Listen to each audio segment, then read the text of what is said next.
Hi guys, it's your boy I. Artificial but not intelligent. Anyways, what if one random day you wake up and suddenly turn into a girl just like Anamai? You and me already know what to do next. Try out some sweets because they say women has a better sense of taste. See, look, I looked it up. Anyways, that phenomenon will suddenly happen to our boy Mimori Koen. And before starting, here's the title. One weekend morning, the phone alarm went off. He set it for him to wake up early to enjoy the weekend. But as per usual, he has a hard time getting up. And he thought that this day would just be a typical day. But as he looked in the mirror, he became a she. And that's what I'll be referring to her now. After slapping herself and confirming that it isn't a dream, she scanned herself to see what the changes were. Her body shrunk, a pace saying it's a fair size, but and her wee-wee is gone, which made her sad. Looking back, the reason why she probably turned into a girl is because she answered a pop-up ad that won't close. Remembering the answers she wrote while looking at herself matching the answers and recalling that she answered that she wanted to become a girl.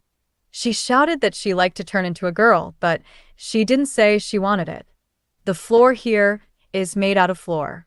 Realizing that this will be her new body and face, and may never turn back into a boy, she is fine with it, and she doesn't really care. It is what it is. She really doesn't know how it works, but she became a beauty now. Her sister is hotter, by the way, just you wait. And with that, she wanted to start the day by showing herself to his homie, wondering what his reaction will be when he'll see her. After making her way to his friend's house, she called him, and with the phone ringing, waked his friend up. Answering the phone and hearing a girl's voice in the other line, he asked who he's speaking to.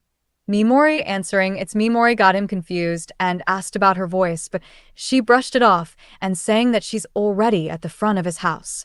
Walking down the stairs grumbling, he opened the door asking what he wanted early in the morning, and there he saw her. Showing herself at him and telling him that she became a girl, the first thing he said is asking who she is. Telling him that she's Mimori, he denies it, telling her that there's no way, he just became a girl. But she cuts him off mid-sentence and telling him that she really just woke up and became a girl. But he's still not buying it. Observing her more, her speech pattern is similar to Mimori's, which leads to his conclusion that he's just cross-dressing. He pats her head telling her that it was a good prank and compliments her for her cuteness and feels her up, telling it that it feels so real. It should have been me, not him! With a justified smack, he goes to the ground and screamed at him that she can't just touch her everywhere just because she looks cute. And with an angry tone, she says can't believe that he just casually feel her up. Getting up from the ground, he still doesn't believe her, and so, as a last question, as his best friend, he should know the size of his wee-wee. And she answered by whispering that it's 10 inches. It's not fair! He tells her that she's right and believes her because the only one who knows the size of it is her, and with that, he invites her in. Going inside, she invites him to play some games and he agrees, but wants to play a different game than the usual. With a worried look, she agrees. He just wants her to try on some dress. With a puzzled expression, she asked why, telling him that now that she became such a beauty, she should try wearing some clothes like these. And with that, she agrees excitedly and wants to try it. Before trying it on, she asked him if it's really okay to try it since it's her sister's clothes, and he said it's fine as long as they won't get caught. And with that, she started changing before kicking him out of the room. Some time later, she said she's ready and was okay for him to come in now. She's starting showing it off and compliments herself for looking great in anything. Noticing that his best friend is silent, she started taunting him, asking if he's stunned by her looks. Then he grabbed her arms and starts complimenting her to the point that she started blushing. With her face all red and eyes looking to the side, she tells him that he's overreacting. But she wants to draw the line that she is still the same, and while stuttering she spoke that even if she became a beauty, he mustn't fall for her. But he apologized, saying he cannot guarantee it, and loudly exclaimed that she became such a cutie, he can't foresee what he'll think of her in the future. She loudly replied back, saying that future won't ever come true because all of this just came out of the blue and she might turn back the next day, and asking him if he's alright with that. With a serious and resolute face, he confidently said that he doesn't mind.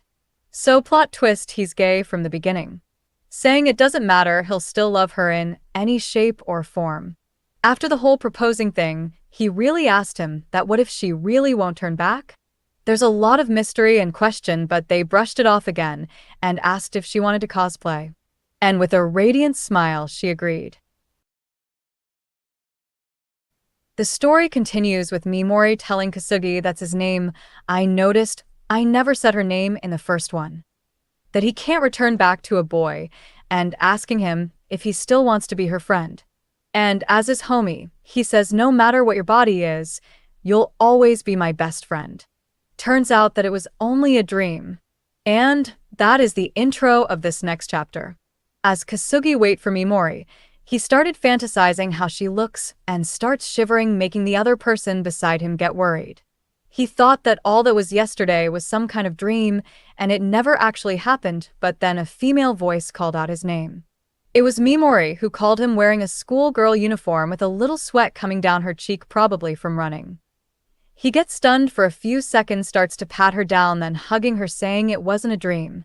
Mimori recoiled from the sudden hug, then screamed to him what he's doing. But Kasugi just brushed it off and asked what's up with her getup. Mimori explained that her clothes are too oversized, so she doesn't have a choice. With Kasugi looking up, imagining that scenario. Mimori, with a smug pose, says that at least the clothes suit her because she is cute, and Kasugi agrees. With that, the both of them started heading to school, but asks if she's alright with this, saying that the entire class will be shocked. Mimori, being Mimori, says that it will be okay, and to just stay positive. In the next scene, we see that they're already in the gym, meaning everything went fine, and we see Mimori playing basketball with the girls. With her complimenting her that she's a goddess in sports, and Mimori complimenting back that it's because of the good pass she made. While Kasugi and another classmate is just watching. The classmate calls for Kasugi and asks if she really is Mimori. And Kasugi confirms that she really did turn into a girl just the other day, but the classmate doesn't believe him and asks again if that's really her, and Kasugi again just confirms.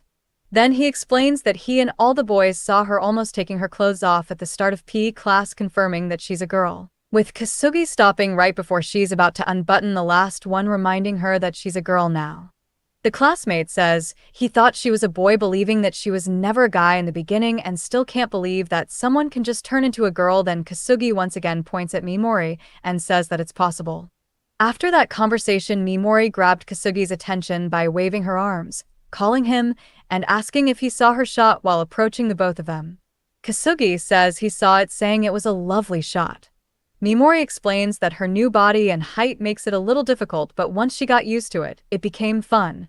And while both of them were having a casual chat, the classmate was staring at both of them, which they both noticed. Mimori approaches him and asks if he still doesn't believe that she's Mimori. He answers that it's obvious that she's not him. Then she saw that he scraped his knee, then advises him to disinfect it so it won't get an infection. After going back to the game, the classmate calls out Kasugi and starts believing that she really is Mimori. I don't know why, but let's just continue. Meeting back up with her team for the second round, she makes a fist bump and says to the other girls that they'll definitely beat them, and the girls blushed, rising up, not just the boys, but also the girls. When dismissal came, Kasugi calls out Mimori, asking if she wanted to go to the arcade, but glancing to see Mimori, he got surprised because the class has surrounded her, asking her a lot of questions.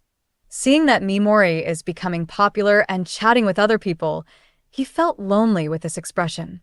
After some of her classmates dispersed, she called out Kasugi to go home and looked at his table, but saw that he isn't there. Kasugi is already at the entrance of the school, changing his shoes and thinking that she should be fine, and thought that it was her very first time being surrounded like that.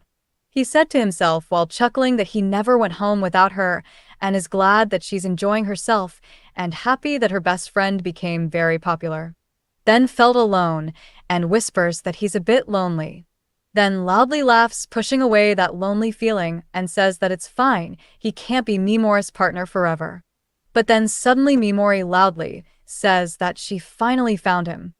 Looking at Mimori, she was all tired and exhausted, probably from running all around the school looking for Kasugi. Kasugi asks why she's here. Then, with an angry expression, Mimori grabbed Kasugi and loudly asks if he had forgotten that he shouldn't treat her differently, and nothing has changed. Kasugi apologizes and says that she saw her having fun with everyone and just thought that it would be rude to interrupt. Mimori covers her smile with her hand, trying not to laugh.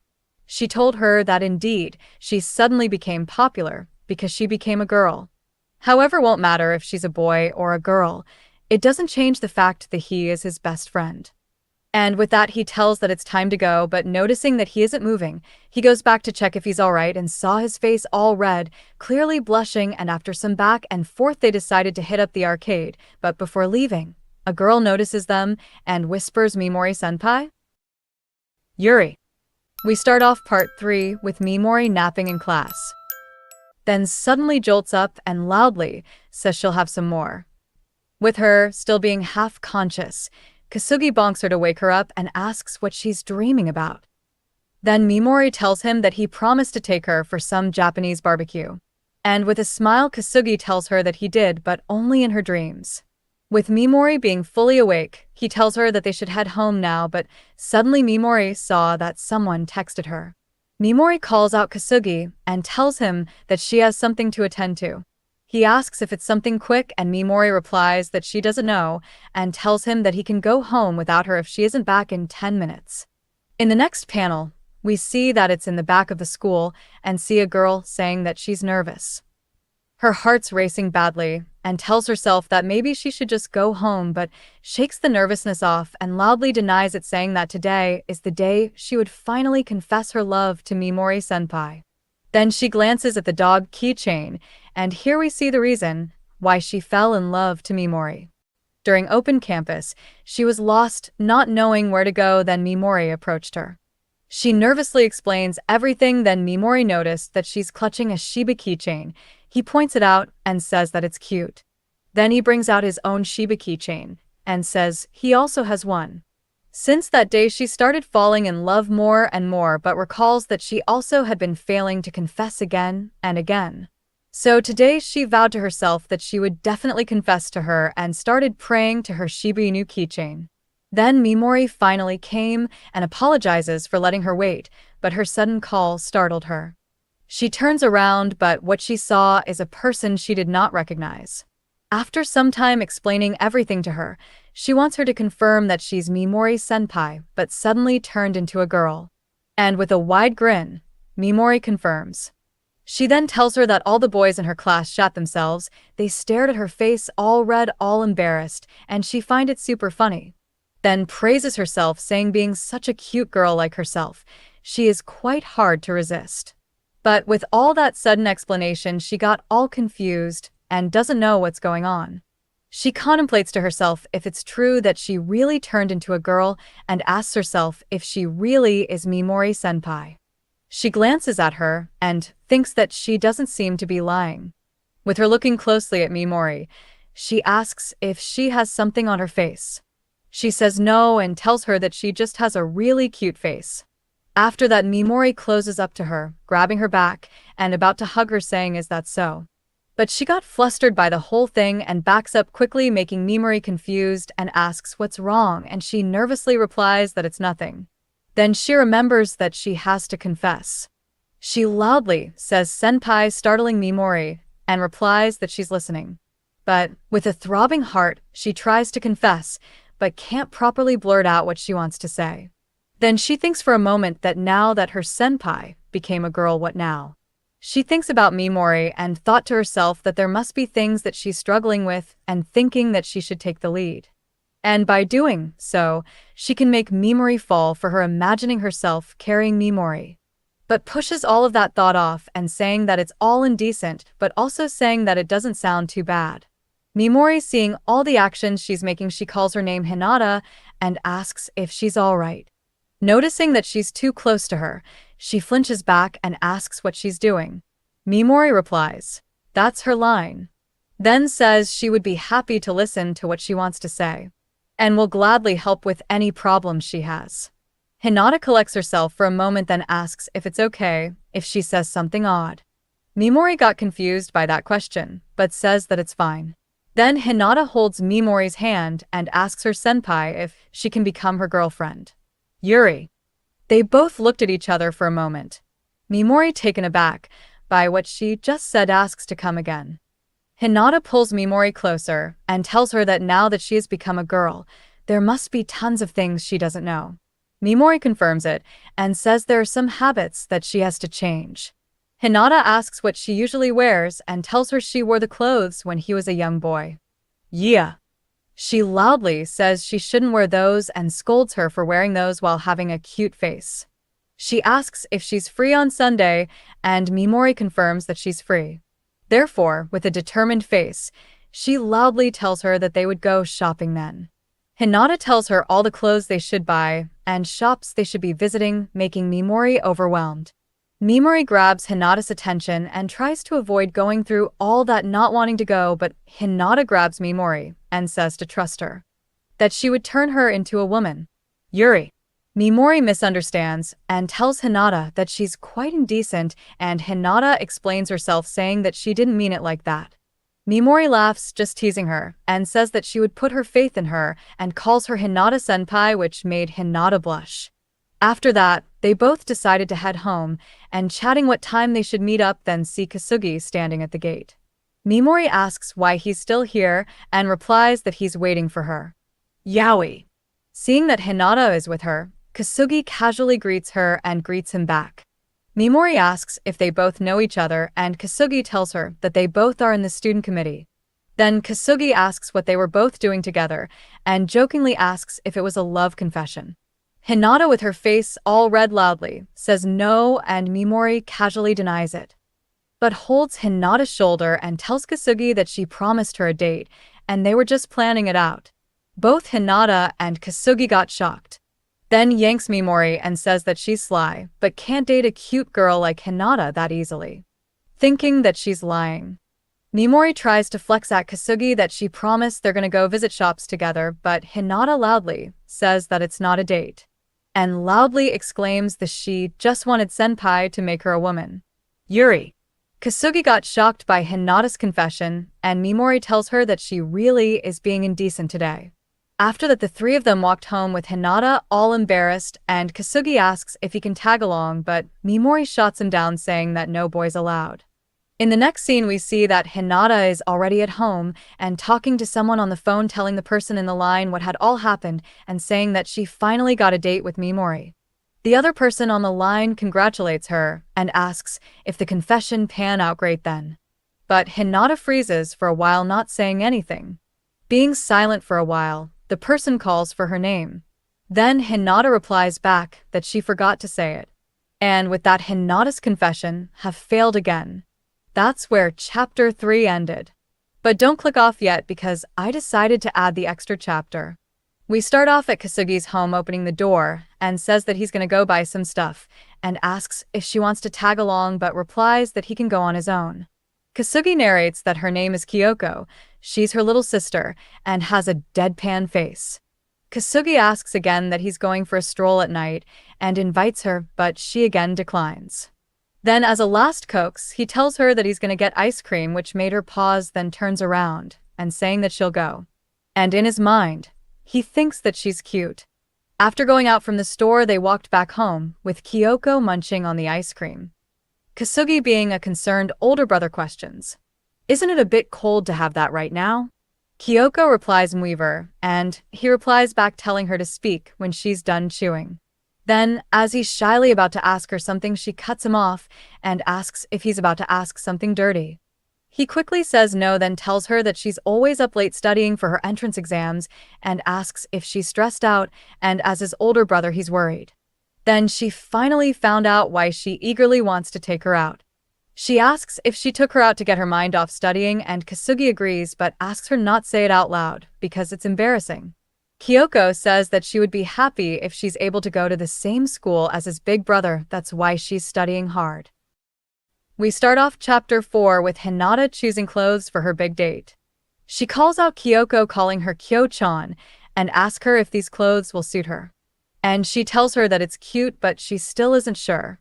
So she wears another one and asks Kyoko again, and tells her that it looks cute. Then another one wearing her school uniform and tells her that it's cute. Noticing that she isn't paying attention, she got angry and yells at her to take it seriously. With Hinata pinning her to the bed, Kyo-chan tells her that she did and tells her that everything fits her very well. But Hinata cries loudly, saying that she's going out with her beloved senpai and wants it to be flawless. Kyo-chan tells her that she's worrying too much and asks how did she even manage to land a date with her like that. Then she recalled what had happened. That day she found out that she turned into a girl all of a sudden, with her fidgeting, not knowing what to do. But slowly, they found something uncommon to talk about. And no matter what form she is in, her feelings towards Mimori didn't waver. Then she recalls the weird stuff she said to her senpai, which leads to them going out together. She hugs Kyo-chan and asks what should she do now. Hinata cries and Kyo-chan started patting her head to calm her down and tells her that it doesn't matter if he's older than you. Since he became a she, you're now the senpai. She slaps her rear, then Hinata jumps up and tells her that she's right. Then Kyo-chan tells her to straighten her back and do her best, with Hinata replying yes sir. Then reminds her to actually confess this time, which she nervously agrees. The next day, the day planned for the date, we see Hinata sighing and saying she had worn the same outfit she'd always wear. Then yawns and thoughts to herself that she didn't even get enough sleep last night. But slaps herself because it's go time and Kyo-chan is cheering her on. She tells herself that there's still time left, so until then she should calm herself down. But she shuddered when somebody told her that she's already here. It was Mimori and greets her good morning. Hinata greets back and asks if she had mistaken the time because she's quite early. But she tells her no, and was just looking forward to going out with her, that she ended up coming early. Hinata suddenly turns around and tells herself that she can't break into a smile now while Mimori is all confused trying to get her attention. With her calming down, she says that they should now go visit some shops. Hinata tells her that all the shops here are worth checking out, so she tells her to let her know if anything catches her eye. And with that, we see them visiting shops together. After that, we see them at a store with Mimori in the changing room, with Hinata asking Mimori if she's almost done. Then Mimori comes out and asks if it suits her. I would personally rate it a 10. Loose or baggy clothes long enough to cover the rear, while having tight pants is always a 10 for me. Hinata was frozen solid. Hard. And screams in her mind that she loves it, but slaps herself and says she can't say that. She calmly says it suits her perfectly and asks her to try on other clothes, which she complies. She smugly comes out, poses, and asks her opinions on both. Then asks Hinata to confirm that they're great. But Hinata noticed something. Hinata loudly says no, she's wrong. Then reminds her that they came here today to get women outfits and tells her to choose something cute. With a sad pose, Mimori tells her that she didn't forget, but doesn't know how to pick. And with that, Hinata asks if she'll mind choosing clothes for her, and Mimori gives her the okay. She dashes off and quickly comes back with some clothes, making Mimori shocked by how fast she is. Then Hinata pushes her into the changing room, telling her to try it on now. And while Mimori is changing, Hinata pokes her head and telling her that if there's anything she doesn't get, to just call her. Making Mimori jump up by her abrupt call, and then left her being startled and shocked by the whole thing. After some time, while Hinata was looking at clothes, Mimori calls for her. Then shows the dress she put on and asks if it suits her. She then closes up to her and tells her she's real damn cute. She circles around her, complimenting her figure and how the dress pairs up good with her thin waist, making it look perfect. Mimori, overwhelmed with all the praise and attention, asks Hinata for her to try on some dress too, like the one on the basket she picked, thinking that it would suit her. But she declines and tells her that she doesn't think she could pull this one off yet. Then she tells her to try on some more cute clothes. After choosing clothes, they now are headed to an undergarment store. Wow. With Mimori freezing in place, Hinata notices and asks if there's something wrong. She tells her that it's her first time in this kind of store and asks if she's even allowed to enter. Hinata reminds her that she's a girl now, and there shouldn't be a problem here. But Mimori still resists to enter, and says she was a healthy young guy once, and says that this is too shameful. Then she flinches when Hinata called her, and seriously says that they're going in. With Mimori not having any other choices, she agreed. Wow. Mimori holding a slim one. She's curious if girls really wear this and asks what's even the point on some of these things. Hinata approaches her and asks if she found something she likes, then sees she's holding something transparent. With Hinata having that reaction, she asks why she's looking at her like that. Then Mimori innocently asks what these are. And Hinata says that it's for special purposes. But Mimori still doesn't get it. Hinata tries to think of how to put it in other words, but just came out and says they're for indecent stuff. With that, Mimori gets it and tells her that she should have just said they're for lovers, and see Hinata all red from embarrassment. Then asks if she has some of her own since she knew what they were. She blushes and turns even redder and loudly says to stop teasing her, which Mimori apologizes. Hinata led her to the simple section because they're cheaper, and with that they started choosing. But then Hinata asks for a moment, then suddenly measures her to know her size. With that, Hinata started choosing some and left Mimori all startled and shocked again. Then she runs away saying Hinata is a lady killer, leaving Hinata all confused. And with that, the day has ended. Mimori thanks Hinata and says it was a great shopping trip. But Hinata was all sad thinking that she wasn't able to escort her properly. Then Mimori calls her name, then reaches out a bag. Hinata asks what it is, and Mimori says it's a thank you gift. She saw her looking at the clothes a while ago, and decided to buy it thinking that she wanted it. Hinata tries to deny it, saying she didn't do anything to deserve it. But Mimori tells her that she dragged her here, helping her choose dresses and underwear for her. Hinata again declines, saying that those cute clothes are just not for her. Then with a serious look, Mimori says that Hinata wearing this would definitely make her cute. She pats her back and encourages her to have more confidence. So she finally accepted it. Mimori then says that next time they decided to go out, she should wear it. Hinata tries to object, but Mimori cuts him off and asks if she's wrong. She had chosen those clothes mainly because she was looking at it a lot at the shop. Then says she'll wear the one that she picked for her next time too when they'll go out, and says it's going to be like a fashion show. She pats her head and tells her that she's looking forward to their next date and tells her to not forget it. And with that, they went their separate ways, and in her mind she thanks Mimori because she always knows what exactly she needs to hear. She feels happy for a moment, then freezes, realizing that she failed to confess once again. Chapter 5 begins with Hinata going to Kyoko's residence. The first thing that Kyoko asks Hinata as soon as they're seated is how did the date with Mimori went. Hinata was taken aback by Kyoko calling it a date, with Kyoko saying that she has a nice reaction. Hinata replies that there were some hiccups along the way, but going out with Senpai was super fun. Then she told her that next time they go out, they promised each other to wear the clothes they bought for each other. Kyoko praises her for that, then asks if she finally confessed to her, but Hinata freezes again. Hinata averts her eye, looking sideways as Kyoko repeats the question, then closes up to her and asks her again if she confessed.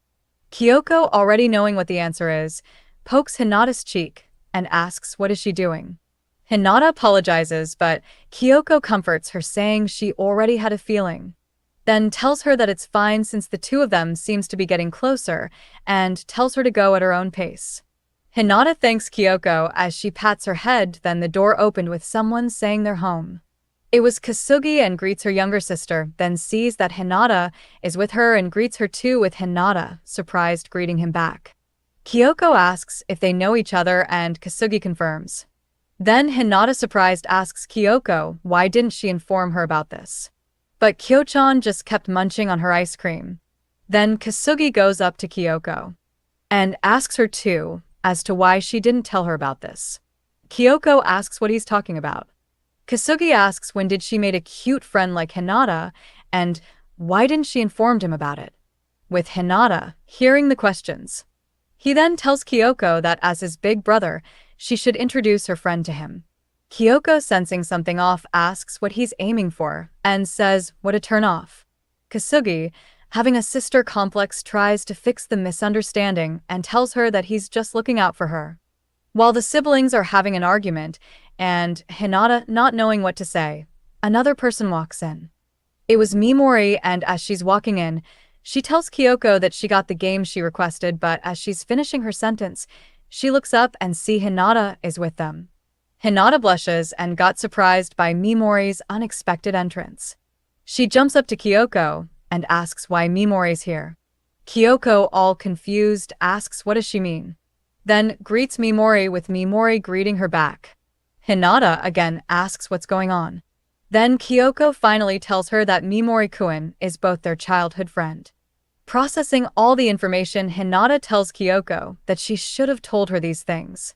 After all that, Kyoko asks if they'll play games and asks if they can join too. Mimori says yes, but Kasugi calls out her sister. He tells her that before making decisions like that, she should have asked Hinata first if she wanted to play. But Kyoko just ignores him, so he asked Hinata if she wanted to play with them. She says that she doesn't really play games, and as she's about to decline, Kyoko puts her hand to her shoulder and tells her that this is her chance to get closer to Mimori and asks if she really wants to pass on it. After that, she loudly says she's inexperienced, but she'll do her best, with Kyoko cheering for her and Kasugi asking what did she whisper to her. With all that settled, the siblings sandwiched Hinata, with both of them teaching her the basics. Then Mimori tells everyone that they should do a team battle. And with that, the game starts with a 3v1 battle. Hinata asks why Kyo-chan would play solo, then Mimori explains to her that Kyoko is actually one of the top players in Japan. After that, both Kasugi and Mimori reminisce about the times they introduced her to gaming and saying that they created a monster, but asks the both of them what they're talking about. So with that, the battle starts. Here we see Mimori frustrated because she can't land a hit, while Kyoko is just calm with a deadpan face, but clicking very fast. With them not being able to touch Kyoko, they decided to do close combat and overwhelm her. But Kyoko just easily dodged all their strikes, calling them naive, then tells his big bro that his back is completely open. He's out. Mimori screams at him and tells him what he's doing, but Kasugi just apologizes, saying that he panicked. With just Hinata and Mimori left, Kyoko taunts them both. But Mimori fights back, saying they aren't scrubs.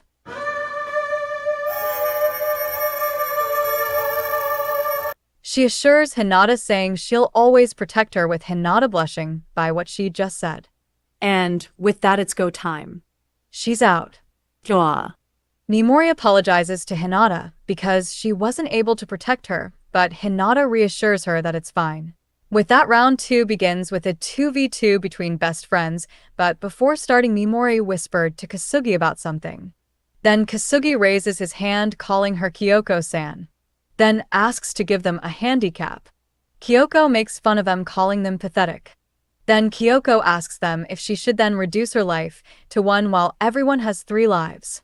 They both thank Kyoko for her kindness. Then they started celebrating because now they got a shot at winning, but then they both froze because she said with one condition, that if they lose, they both would have to wear a maid uniform. They both protested, asking why they have to cosplay. But then Kyoko, with an angry tone, calls out the time they used her clothes without her permission. They try to feign ignorance, but it's obvious that they're both guilty.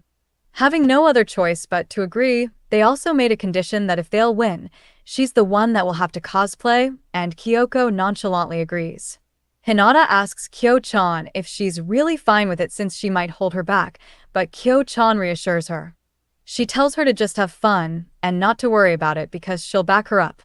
Then she asks her, wouldn't it be cute to see Mimori in a maid outfit? After that, Hinata started daydreaming about Mimori being Adam in a maid outfit.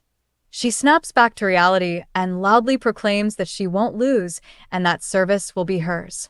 Kasugi asks her sister what she whispered to her to rile her up like that, while Kyo-chan is just there, clapping. And with that, the second round begun, and ended with the both of them wearing maid uniforms and losing a bunch of more times. Kyo-chan and Hinata celebrates their winning streaks, with Hinata attributing it all to Kyo-chan. But Mimori asks Hinata why did she become good at the game all of a sudden, with Kasugi saying that she's playing excellent for a beginner. And Hinata says it's all thanks to their maid uniforms. Seeing that it's already late, they decided to stop playing for today and head home. Mimori tells Hinata that she'll walk her home, and Hinata thanks her. But Kasugi reminds her that she's a girl now too, so he decided to walk them both home. After that, he asked her sister if she wants to tag along, but she just asks him to buy some ice cream on his way back, which he agreed. Then calls out both of them and asks if they're going out with those outfit making fun of them for the last time. Outside, as they're walking, Kasugi thanks Hinata for coming over and apologizes for changing their plans, but she told him to not worry, and she also had a ton of fun today. Then Mimori tells her about Kyoko. When she was young, all she did was hung out with the both of them, so she was worried how she was doing at school. Then today she saw her having fun playing together with her, making her relieved. Then asks Hinata to stay friends with Kyoko, with Hinata happily agreeing. Mimori goes up to Kasugi after, pats his shoulder, and tells him that big bro doesn't need to worry now since Kyoko now has Hinata. Then Kasugi let out a waterfall, surprising Mimori, then thanks Hinata while sobbing. Someone rung the door at Kasugi's residence. After that, Kyoko opened the door and see Mimori. Mimori greets her good morning while Kyoko welcomes her and tells her to come in. Going inside and removing her shoes, Mimori asks where Kasugi went and Kyoko answers that he went to the convenience store. She tells her that Kasugi told her that they'll have a study session today, with Kyoko being told the same thing. While Mimori is unpacking her bag, Kyoko set up the game and asks if she wants to play. Mimori thinks for a moment and tells her that they'll only play one set then study. After a while, Kasugi is finally back from the convenience store. He saw Mimori's shoes and thinks that they must have started studying already. Kasugi opens the living room door and apologizes for being late, but then he got mad at the both of them and asks in an angry shout what they are doing, which startled Mimori and her sister. And that is the start of chapter 6. They both got into a kneeling position apologizing, while Kasugi reminds the both of them that the reason why he organized the study session is so that they wouldn't flunk in their finals. But then Kyoko asks a question. Can they just not take the finals? With Mimori supporting her. Bruh, isn't finals like 30% of your grades? I think you can if you had aced every single activity and quiz at school. I think. Never mind, don't take my advice.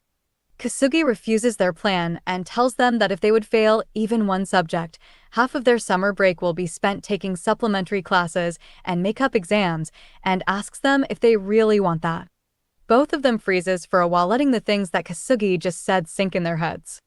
Kyoko shivers at that fact and asks his big bro if he's just messing with them. Then she saw Mimori trembling at the ground, suddenly reminded of how her summer went the last time she failed some subjects. With Kasugi also getting reminded about her misfortune and telling her sister that she got a first-hand experience of it. Mimori calls out Kyoko and tells her as her senpai that she must study hard like her life depends on it, or she'll going to experience hell and torment. Kyoko went silent hearing what Mimori just said, but then perks up and tells Mimori that it'll be fine. Mimori tries to argue with her, but she cuts her off and tells her that it would be fine since his reliable big bro is here. Which made Kasugi blush, hearing those words coming from her sister. Then Mimori also perks up, getting reminded that Kasugi is always the top scorer in her year, with Kyoko agreeing, but saying it's such a waste. Kasugi, with an annoyed expression, asks her sister what does she mean by that, but Mimori pats his shoulder and tells him that she's just joking. Then both Mimori and Kyoko looks at Kasugi and tells him that they'll be counting on him, calling him teacher. Which made Kasugi blushed harder because of their trust on him. And with that, they started studying. But after a while both of them slumped down, telling him that they're already at their limits. With Kasugi asking where did all their energy a while ago went. Kasugi asks Mimori to hand over her notes to see where she's stuck at. With Mimori obeying and asking if he can solve this problem. And in just half a second, Kasugi already knows the answer, which impressed Mimori for solving it quick. Then he teaches Mimori how to solve it, with Mimori nodding and listening. She then brightens up after, since she now knows how to solve it, and thanks his homie for his easy and clear explanation. Kasugi smiles smugly and says it's no big deal. Kyoko, then noticing Mimori's happy expression, approached his big bro and asks about her own math problem, with Kasugi also explaining to her how to solve it. Then thanks his older brother and playfully elbows him, telling him that he's amazing, making Kasugi blush and smile wider. Both Mimori and Kyoko praises Kasugi more, with the calling him Mr. Top Ranker, making Kasugi have the widest grin and all embarrassed, saying they don't need to compliment him that much. After that, he went quiet when he saw the both of them just staring at him, asking what. Then he bashfully asks them what's wrong with being a bit happy over being relied upon by some cute girls. Mimori replies nothing, but reminds him that she's a guy on the inside, and Kyoko telling him that she's her sister. They both closes up to Kasugi to console him, telling him not to be sad. They then tell him that thanks to them, he got a nice memory.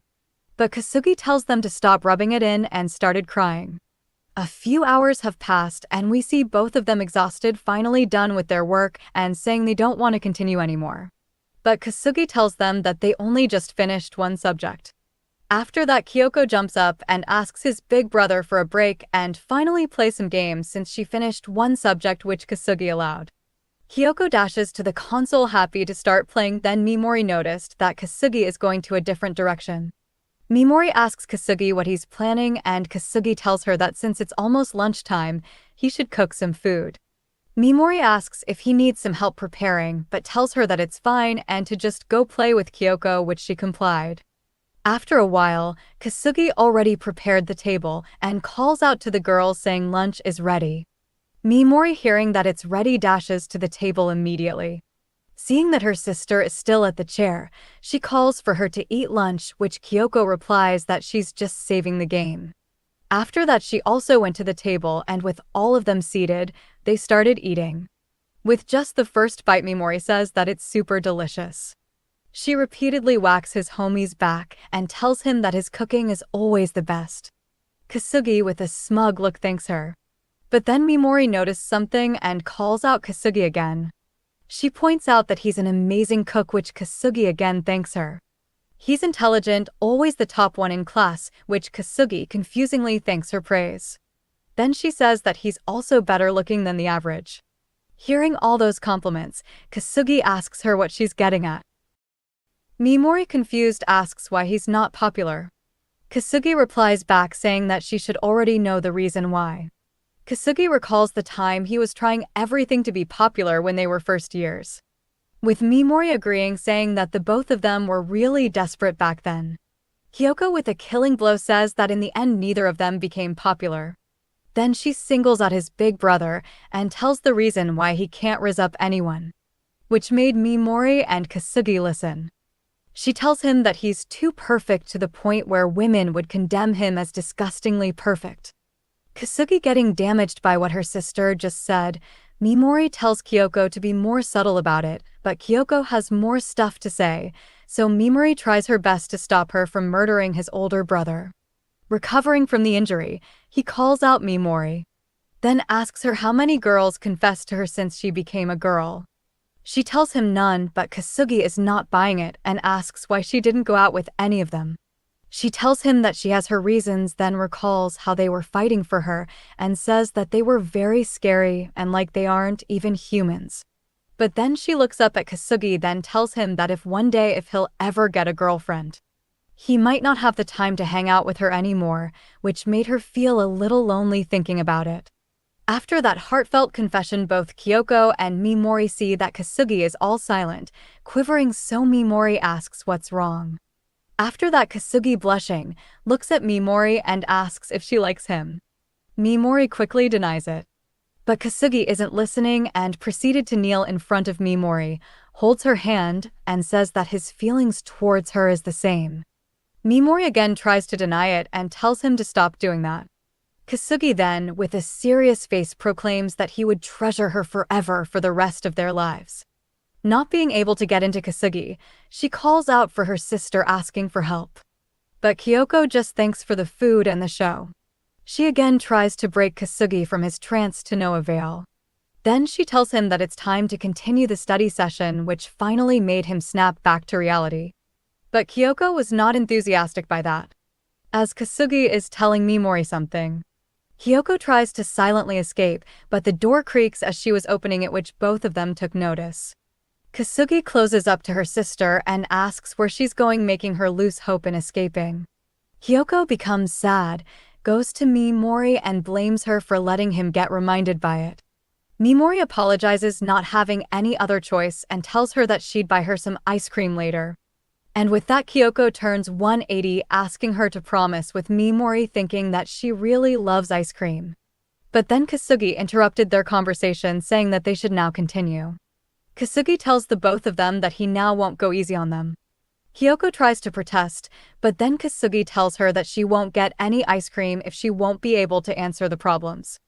Kyoko got scared by the threat, then tells him that she'll do her best. After a long study session, we see Kyoko exhausted and sleeping in her notes. Kasugi tells Mimori that her sister's sleeping face is really the cutest.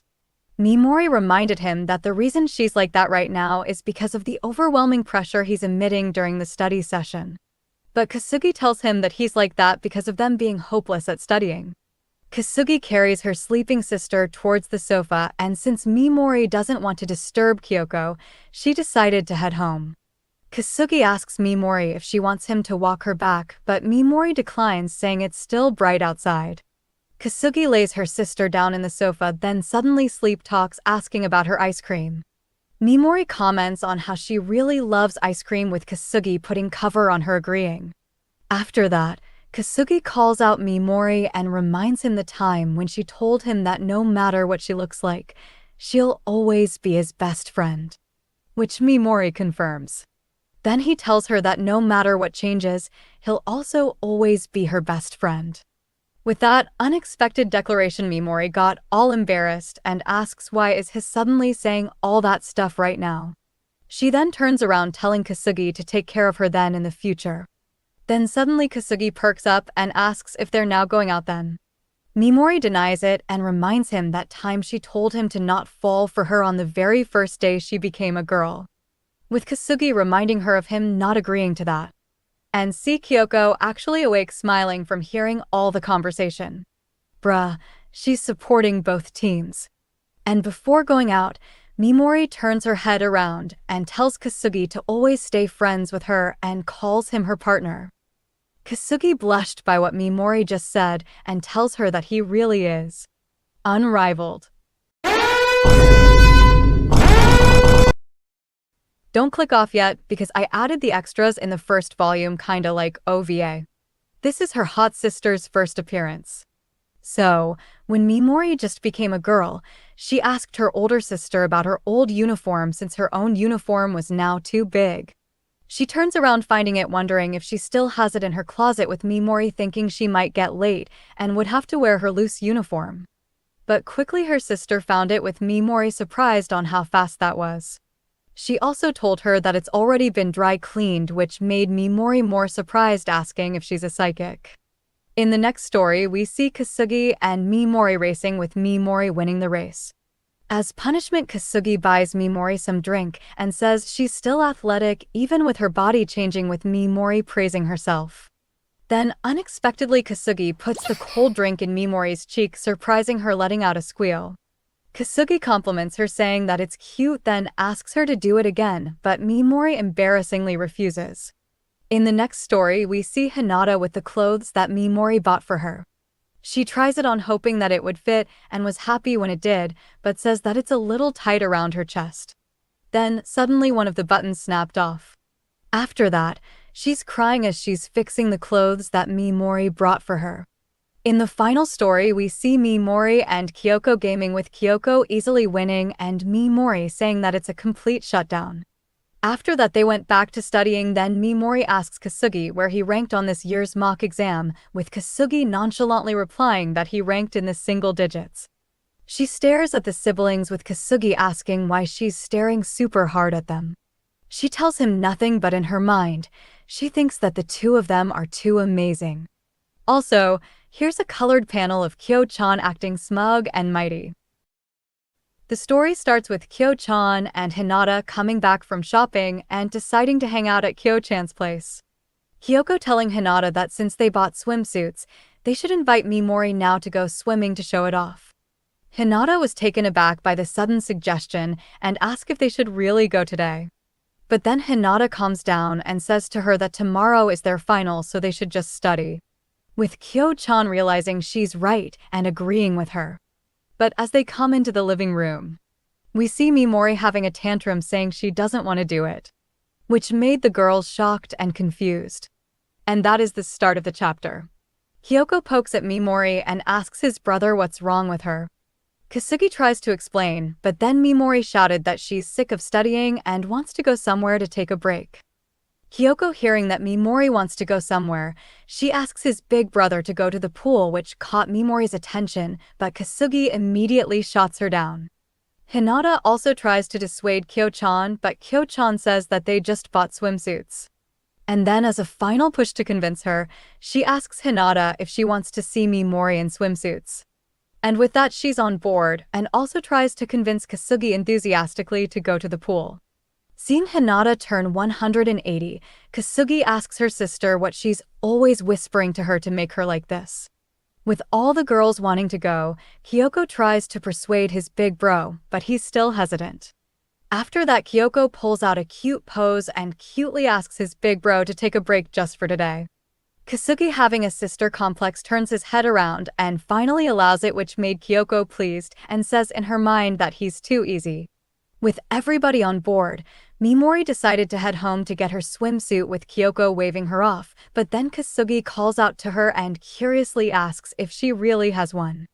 Mimori tells him that she'll just use her old swim trunks from last year, but Kasugi immediately tells her no. Having limited time, she texts her older sister if she has a swimsuit she can borrow, seeing that she lent her old uniform to her. But Kasugi tells her that even if she has one, they have a height difference and tells her that it might not even fit her, which made Mimori worryingly agree. But then, her sister replies back a few seconds later and tells her she has one and tells her that it's also specifically for her, which made Mimori and Kasugi surprised and asks themselves why she's got one. They didn't ask her any more questions and just decided that she should just go home to go get it and meet all together in front of the station. In the next scene, we see them already at the pool. As Kasugi is waiting for the girls changing into their swimsuits, he complains about the weather being too hot and sunny. But then Kyoko calls out to him and asking how they look, with Kasugi saying that they look great. Kasugi then tells Kyoko to always stay hydrated, and he puts on a towel poncho to her, saying to always keep her hood on since it's too sunny, with Kyoko obeying his brother's instructions. Hinata, seeing all this, thinks he's like Kyo-chan's mother. After that, Kyo-chan pushes Hinata forward and asks how she looks, with Hinata surprised suddenly being put on the spotlight. She tells both of the siblings to stop because it's embarrassing. But then both the siblings says, "That was cute." After that, Kyo-chan proudly says that she had chosen that swimsuit for her, which he praises her for picking it. Seeing that they aren't stopping with the compliments, she shouted at both of them, telling them to stop it already. And again, the siblings finds her being embarrassed cute. Seeing Hinata already smoking, they decided to stop and focus on Mimori, but they can't find her anywhere. Then Mimori finally comes back from changing. She apologizes for taking a while because she waited for everyone to get changed. Kyoko tells her that it's fine to look at the others since she's a girl now. But Mimori says it still feels wrong and she has morals. And while the two of them are talking, both Kasugi and Hinata are just silent, looking at her. Outfit check. 10. Especially Mimori. Cute and hot. And okay, hear me out. Guys, it's not gay if she became a girl. Right? I don't want to hear you guys counter arguments in the comments. But still, in the end, I'd still choose her hot older sister over her. With Mimori grouping up with them, she asked how she looks, confident with herself. But Kyoko is just looking at her. Kyoko touches her chest with Mimori, confused with her actions. After that, she stares at Mimori's, realizing that she's bigger. She went all smug and satisfied, with Mimori crying out not to get cocky. Mimori then looks at the two that's staring at her, trying to fish out some compliments. But both Hinata and Kasugi asks with a serious expression, why is she that cute, making Mimori ask, why so serious? After that, Kasugi tells the girls to do warm-up first with Hinata following his instructions. But Mimori and her sister just went straight to the pool, jumping into the water, making Kasugi mad. But then a lifeguard got angry at them and tells them that the pool they're at is a no-diving zone. After that, we see Hinata joining them, but says that the water is cold. Hyo-chan splashes water at her and tells her that she'll get used to it, but Hinata tells her to stop. Seeing Kyo-chan teasing her, Mimori also splashes water at her and challenges her to a duel. After that, she accepts her challenge, then pulls out a water gun. Mimori asks where did she pull that out from, but she answered her with an unloading straight to the face. Kasugi, seeing the girls having fun and enjoying themselves. He also enjoys the view of them having fun. But then suddenly, he got sprayed up by her own sister. He angrily asks why she had done that, but she replies it's because he has a creepy look on his face. Kasugi tries to reason out his way, but Kyoko doesn't want to hear his explanations. Not realizing that she's gone, Hinata calls out to Kasugi. And we see Kyoko already far away and screams at her to not get separated. After a while, we see them at a big slide. But then see Kasugi holding up the line, hesitating to go, with the others getting annoyed with him. Kyoko tells him to hurry it up, but Kasugi tells her to hold on for a second. He tries to excuse himself, saying that he's just preparing. But Mimori, tired of waiting, she goes to his back unsuspectingly. After that, she annoyingly tells him to go already and pushes him in, making Kasugi scream from the sudden push. Hinata, all alone at the pool, asks herself why they're taking a while, with some boys checking her out. But then suddenly she sees some bubbles coming out of the water. Then Kasugi unexpectedly floats up, making Hinata shout out his name, asking if he's okay. After that, Kasugi got punished and was ordered to buy them some food and drinks. But as he's getting up picking up the ice cream, someone recognized him and calls out his name. It was his classmates and greets them, which they greet him back. One of his classmates asks if he's also tired of studying, with Kasugi agreeing and saying he's just taking a break for today. They tell him that they're about to try and rizz up some girls and asks if he wants to come with. Ah yes, a group of boys rizzing up a single girl, making her uncomfortable, a scene in every outing. Anyways, they asked Kasugi if he wants to join them. But Kasugi declines, making both the boys surprised. After that, they had a suspicion and then asks if he came with a girl. Kasugi didn't answer them, but looking at his grinning face, they already know the answer. The boys call him a traitor and hear Kasugi screaming to stop because he's drowning in the background. The girls, on the other hand, especially Mimori, is annoyed, asking what's taking him so long. After that, she calls out Hinata, then asks her if it's fine if she'll make her wetter and sweatier. Hinata blushes by what Mimori just said to her, then cools down after and got puzzled why they're lined up at the diving board. Hinata asks what they're going to do. Then Mimori points out that since she's good at sports, she wants to try racing her to see who's faster. Hinata accepts her explanation, but in her mind, she asks why. And we see Kasugi surviving, with Kyoko welcoming his brother back. And since Mimori issued this race to her, she promised her that if she wins, she'll do anything Hinata wants, making her surprised by that reward. After that, Hinata, blushing and thinking about Mimori in a bunny suit, asks her if she'll really gonna do anything. Mimori again agrees, but senses that something is off with Hinata's reaction. And realizing the danger she just put herself in, she thinks that if she'll lose, she'll be forced to do something embarrassing, which she's right. Kyoko, calling the shots, finally says go, and with that, they started racing, splashing Kasugi in the process. Both was fast swimmers and ended up touching the wall at the same time. Hinata says it was a tie and compliments Mimori for being fast. Mimori also compliments her back, but Hinata sees that her top is off. Both the siblings also noticed and see that Kasugi is getting too excited, which Kyoko took notice. So she pulls out her big water gun and sprayed his big brother straight to the face. Not noticing the vulnerable position she's in and hearing the commotion Kasugi is making, Mimori turns back and asks what's wrong, but then Hinata calls out for Mimori, then hugs her tightly and tells her that her top is off. She grabbed the floating swimwear and ties it back on Mimori, securing it properly. Hinata finished and tells her that it's fine now, but noticing that Mimori is silent, she calls for her name. Then suddenly, Mimori swims away, saying that Hinata really is an indecent woman, which made Hinata confused. We then hear Hinata shouting to the fleeing Mimori that she touched her to cover her from being exposed. While Kasugi is at the ground groaning in pain, with Kyoko asking if he's alright. And that's how their pool break ended. At the bus stop, we see all of them looking drained except for Kyo-chan, who, as always, is stoic and eating ice cream. Kasugi sighs and says that for some reason he became more exhausted than usual, with Mimori saying the same thing. Kyoko then interrupted their gloominess. With a bright expression, she shows the ice cream stick and says that she won. She pulls his older brother and tells him to go together to exchange it. And with that, they hurried back to the store, telling her to not pull him and to stop running, leaving Hinata and Mimori alone. Both of them are silent and the atmosphere was awkward because of the incident. Mimori speaks first and calls out Hinata's name, which Hinata replies. Mimori then tells her that she really is an indecent woman.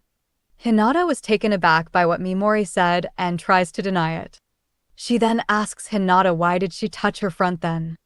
Hinata tries to fix the misunderstanding and explains that she was only trying to protect her dignity. Both of them went silent for a moment again. After that, Mimori asks, if Hinata would have won, she probably would have ordered her to wear something indecent. Making Hinata jump up and asks how did she know. And with that, Mimori caught her red-handed.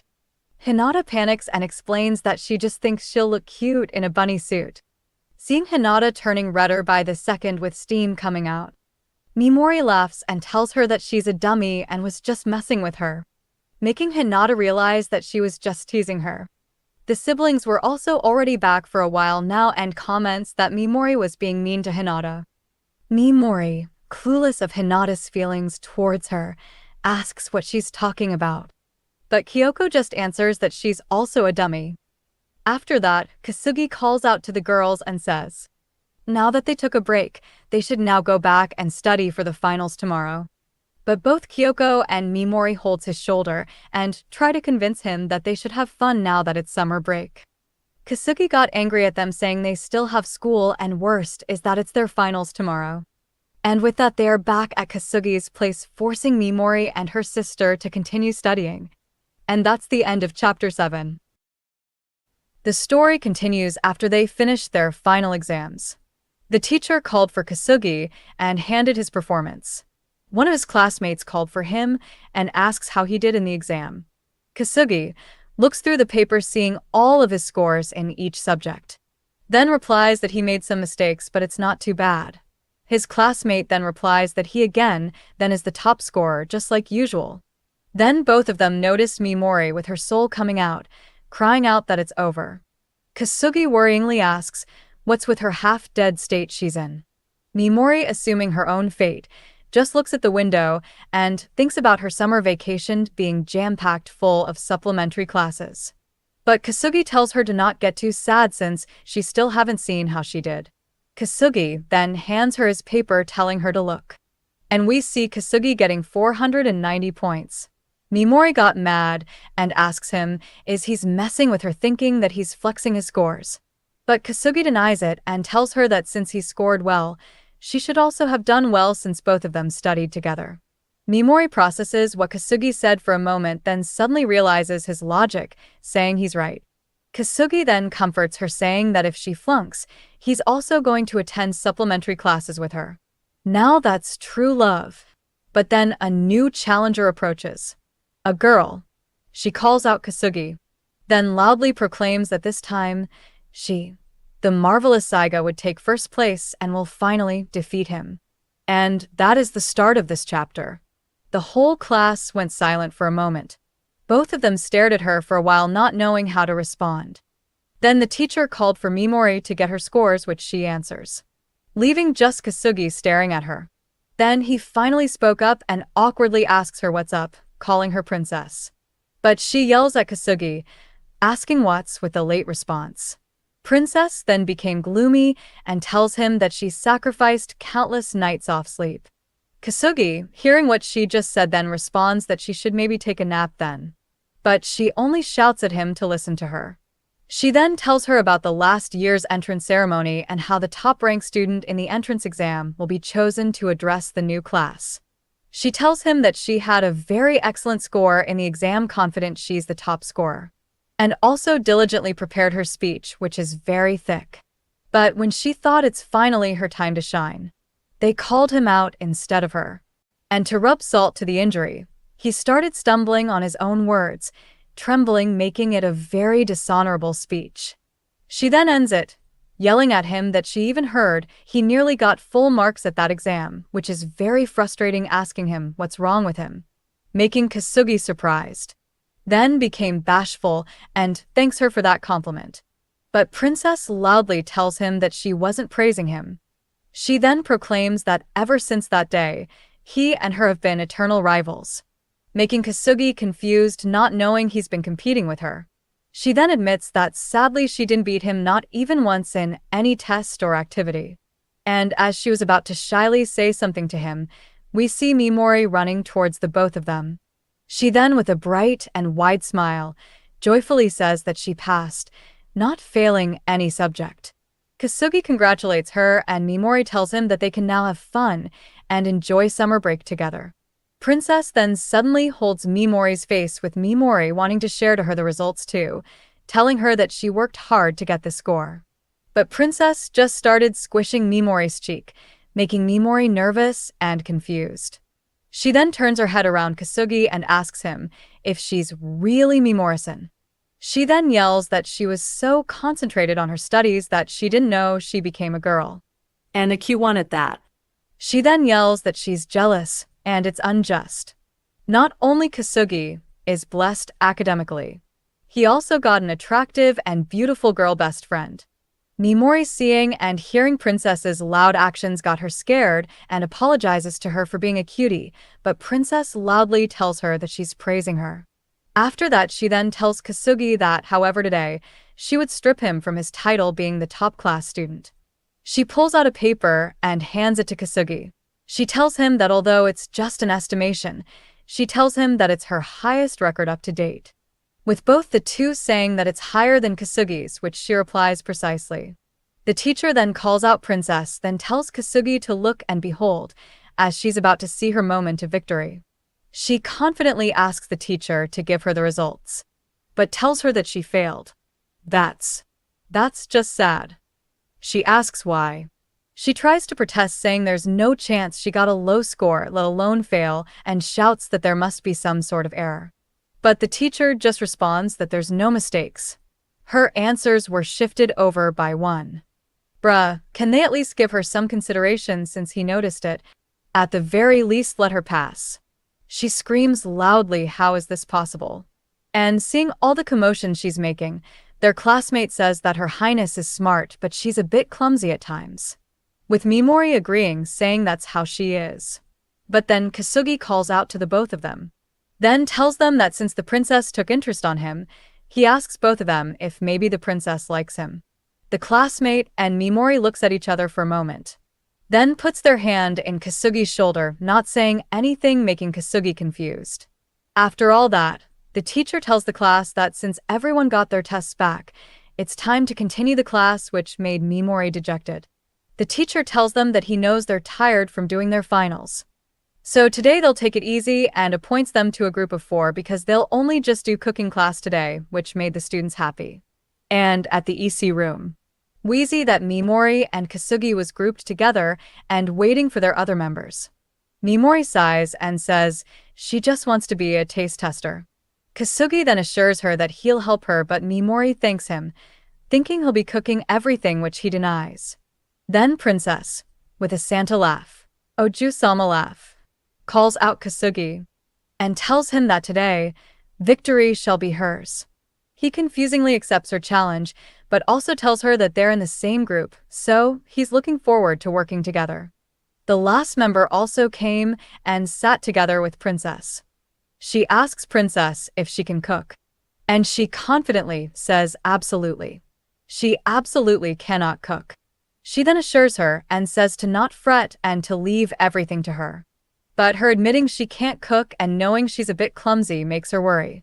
While the two of them are chatting, we see Mimori struggling with something which Kasugi took notice. He asks her what's wrong. Then Mimori looks at Kasugi that she can't put her apron on and asks to tie it for her. Kasugi turned solid seeing how Mimori is cutely struggling. Then he grabbed her hand and asks her, "Will you make miso soup for me every day?" Which is a traditional Japanese way of "Will you marry me?" Mimori got confused, not getting it, and asks him if he's okay with the powdered kind. Kasugi tries to explain to her what he meant by that. But then Princess interrupted their moment and disses Kasugi for his game. Then, in a not-so-subtle way, Princess calls out Mimori. She pulls Mimori close to her and as she's tying her apron, she formally compliments her. "My lady, being adorned in this cute apron, would you allow me to keep it for myself?" Mimori turned red, blushing, tells her that she's too close then thanks her for tying her apron. Princess celebrated in the background saying it's her win. While Kasugi is frustrated why his riz didn't work. Their other groupmate, in the other hand, is now more worried if they're really gonna be fine. After that, they started preparing to cook.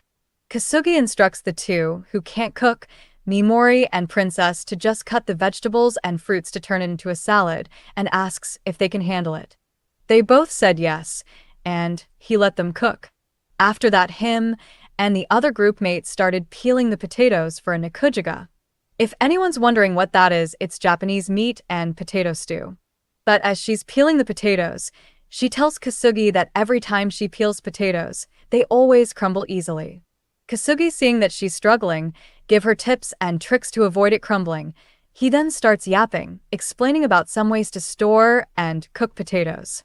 She listened to the whole thing and got impressed, and noticing that he made a long-winded talk about potatoes, he apologizes to her for rambling. She tells him that it's fine, then compliments him for being smart and good at cooking. It's almost as if he can always do everything perfectly.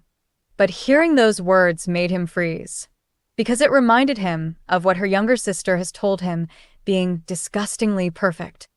Mimori, noticing that he's about to cry, she approached him and tries to comfort Kasugi, saying to not worry because she didn't mean anything by it. Kasugi then hugs Mimori tight and tells her that she really is the only one for him. But Mimori yells at him what he's doing and screams to let her go.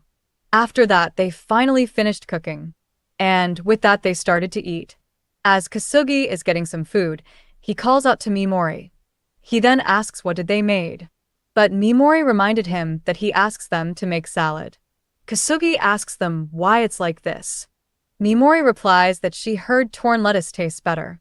Kasugi tells her that it's fine but asks why tear the cherry tomatoes too, which made it messy. He also asks what's with the weird sauce they put in. Princess then comes and confidently says it's both their collaborative special dressing. He asks why make it when they can just put some regular dressing. But Princess replies they aren't like the other chefs. And with that, both the girls encourage him to try it, but Kasugi is having second thoughts. Kasugi then tells them that it's too weird and passes the taste test to the both of them. The girls were disappointed hearing Kasugi saying that. So they decided to prove it to him by trying it first. And the moment they took the first bite, they froze. Mimori tries to say it's delicious, but cuts it mid-sentence because of what she ate coming back up, while Princess managed to weakly say that it's exquisite.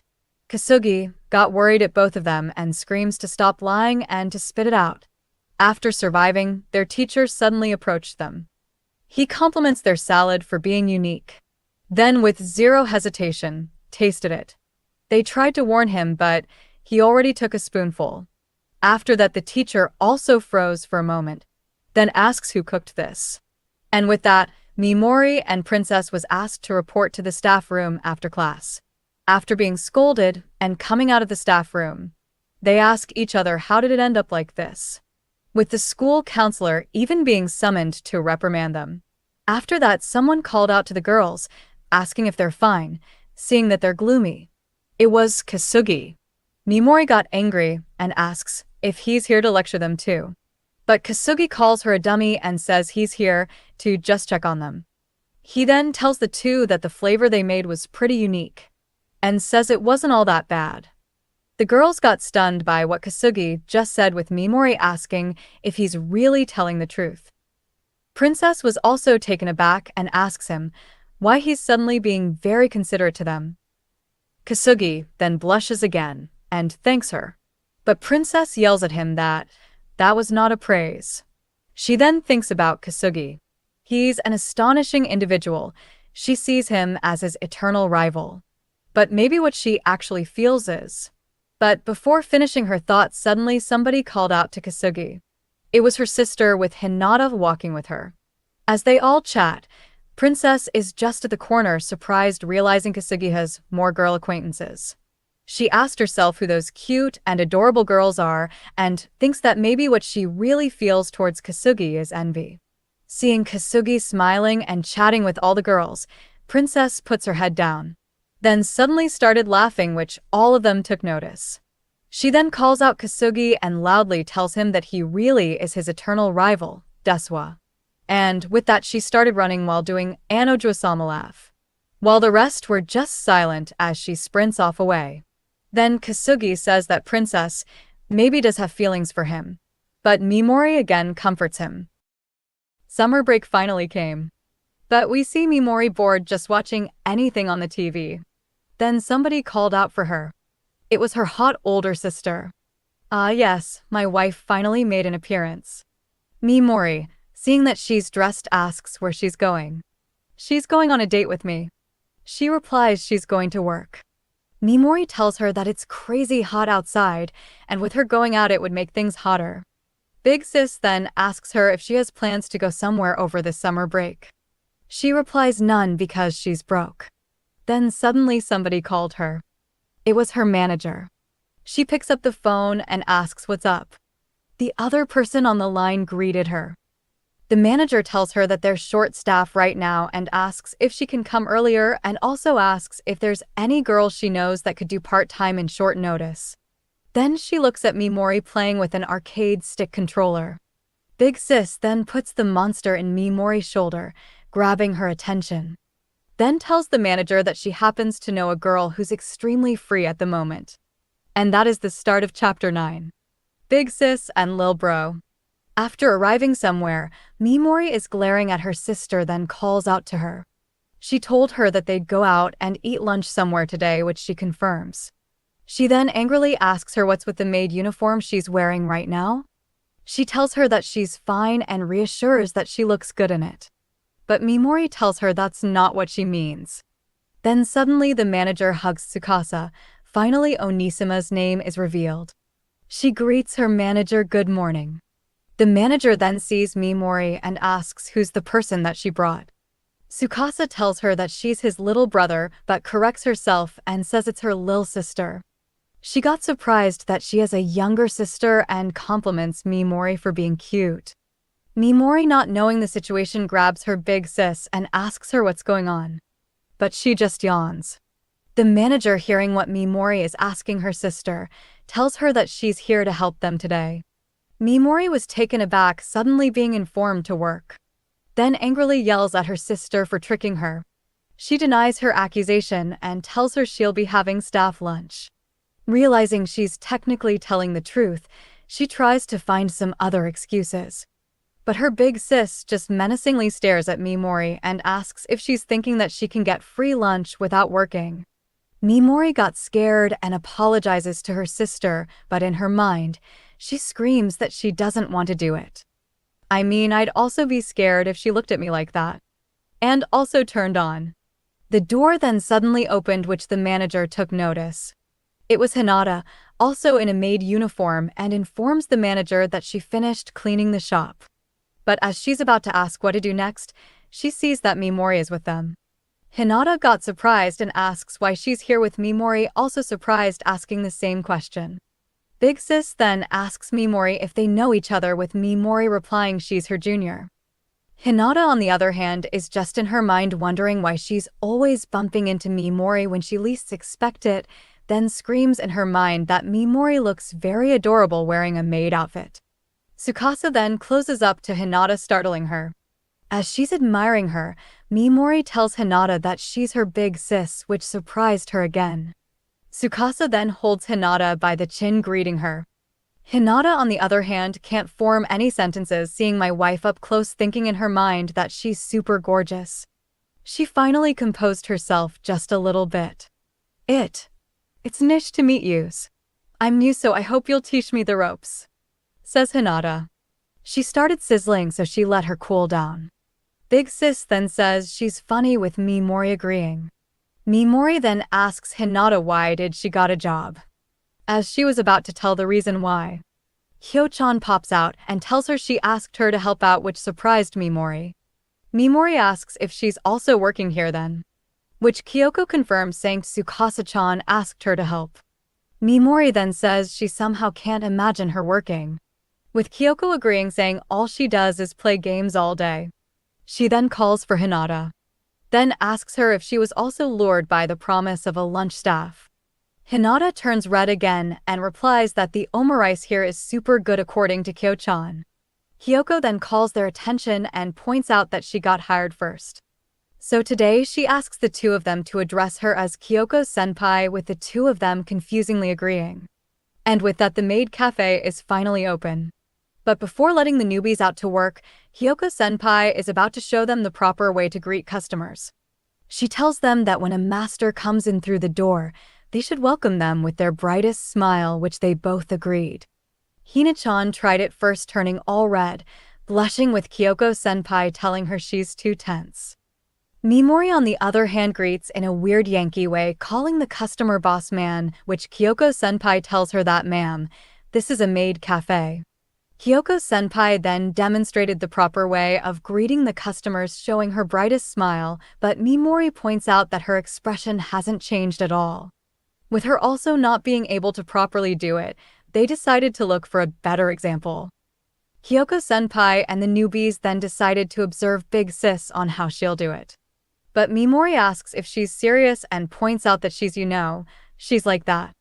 God, she's hot. Kyoko-senpai then warns Mimori that her big sis would kill her if she heard that.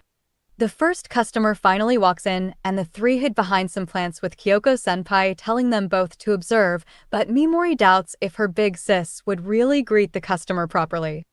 Tsukasa then put on a smile, then brightly greets the customer for coming back and welcomes her in. Mimori got stunned, seeing her big sis act like that.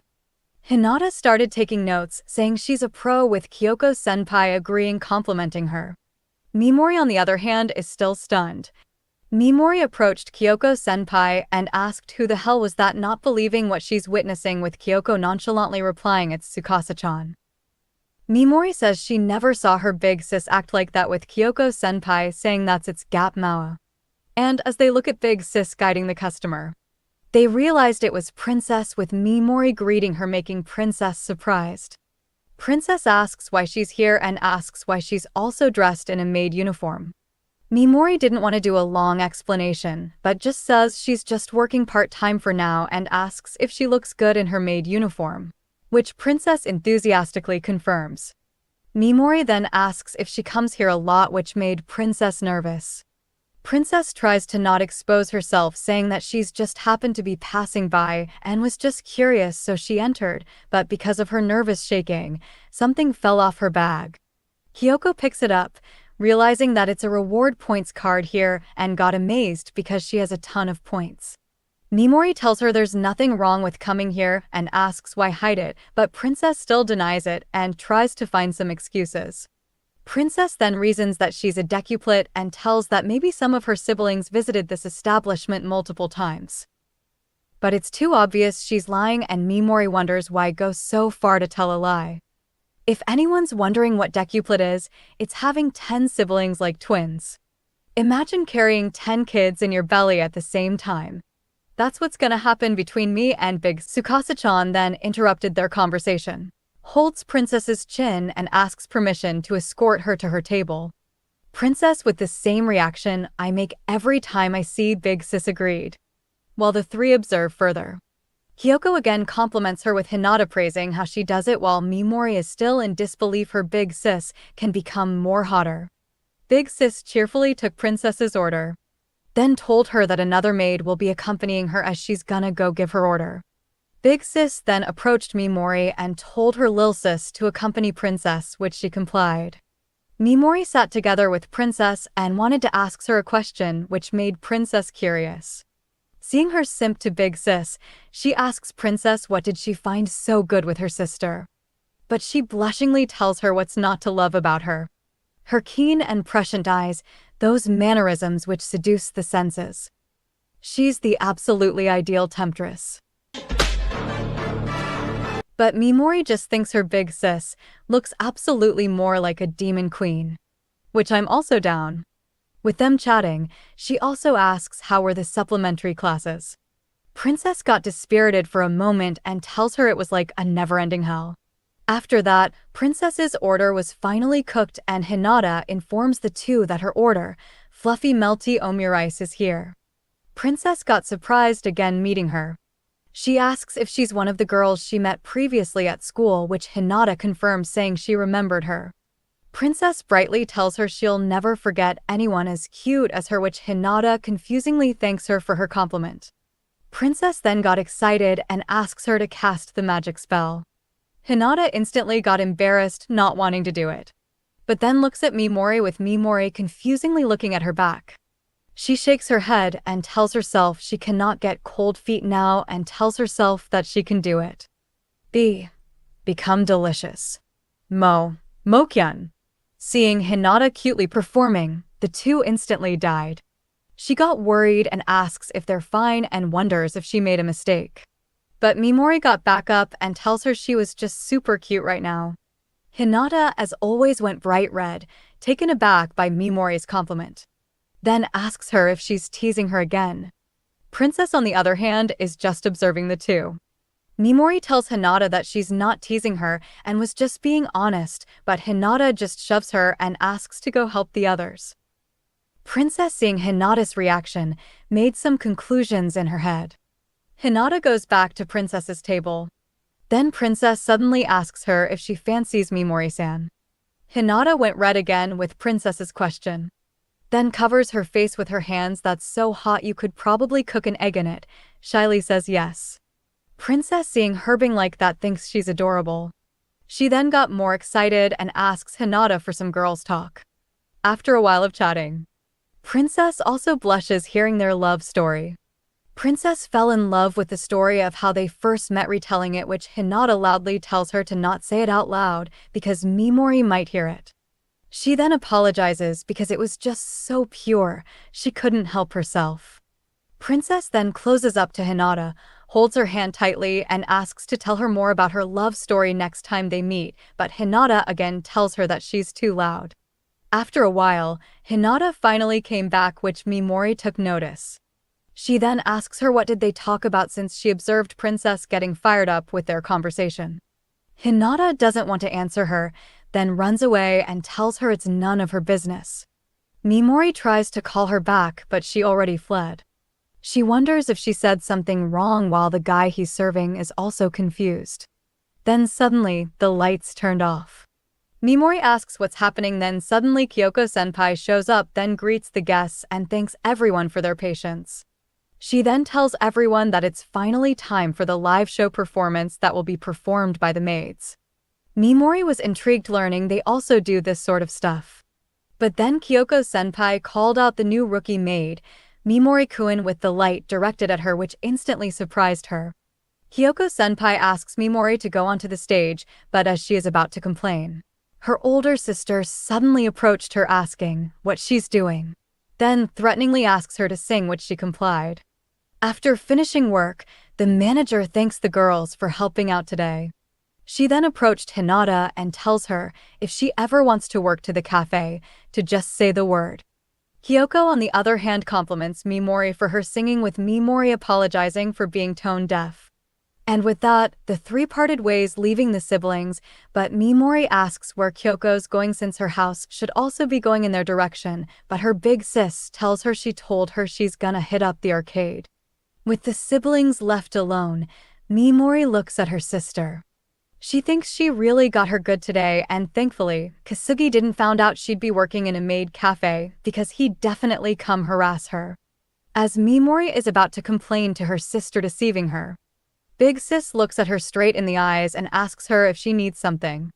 Mimori tucked her tail, instantly breaks eye contact and tells her it's nothing. Her older sister then calls out to her and tells her she surprisingly did good out there today. And even though she changed, it's great that there are still people who treats her the same. And asks Mimori to cherish them well, which she confusingly agreed. They started walking towards the overpass stairs with Mimori still confused about what she said.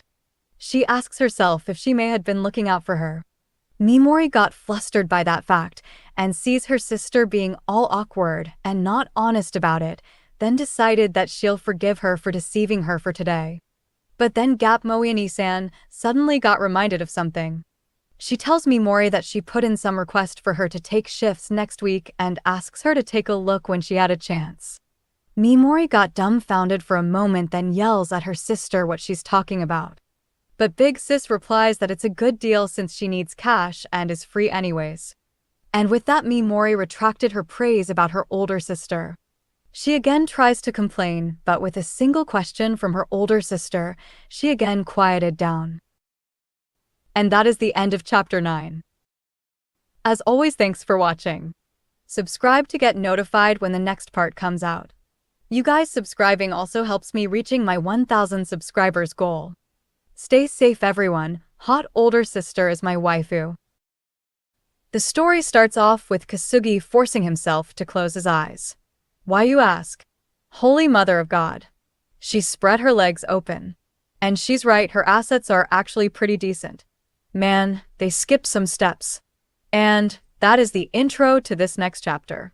But before all of that, the story starts at the library. Kasugi was diligently doing his homework. Then suddenly, someone pat his head. It was Mimori. Kasugi greets him, then jokes that it's pretty unusual to see her in here. Mimori then told him to guess why she's here right now. But he doesn't have a clue to what she's saying. So, she told him to look at his phone.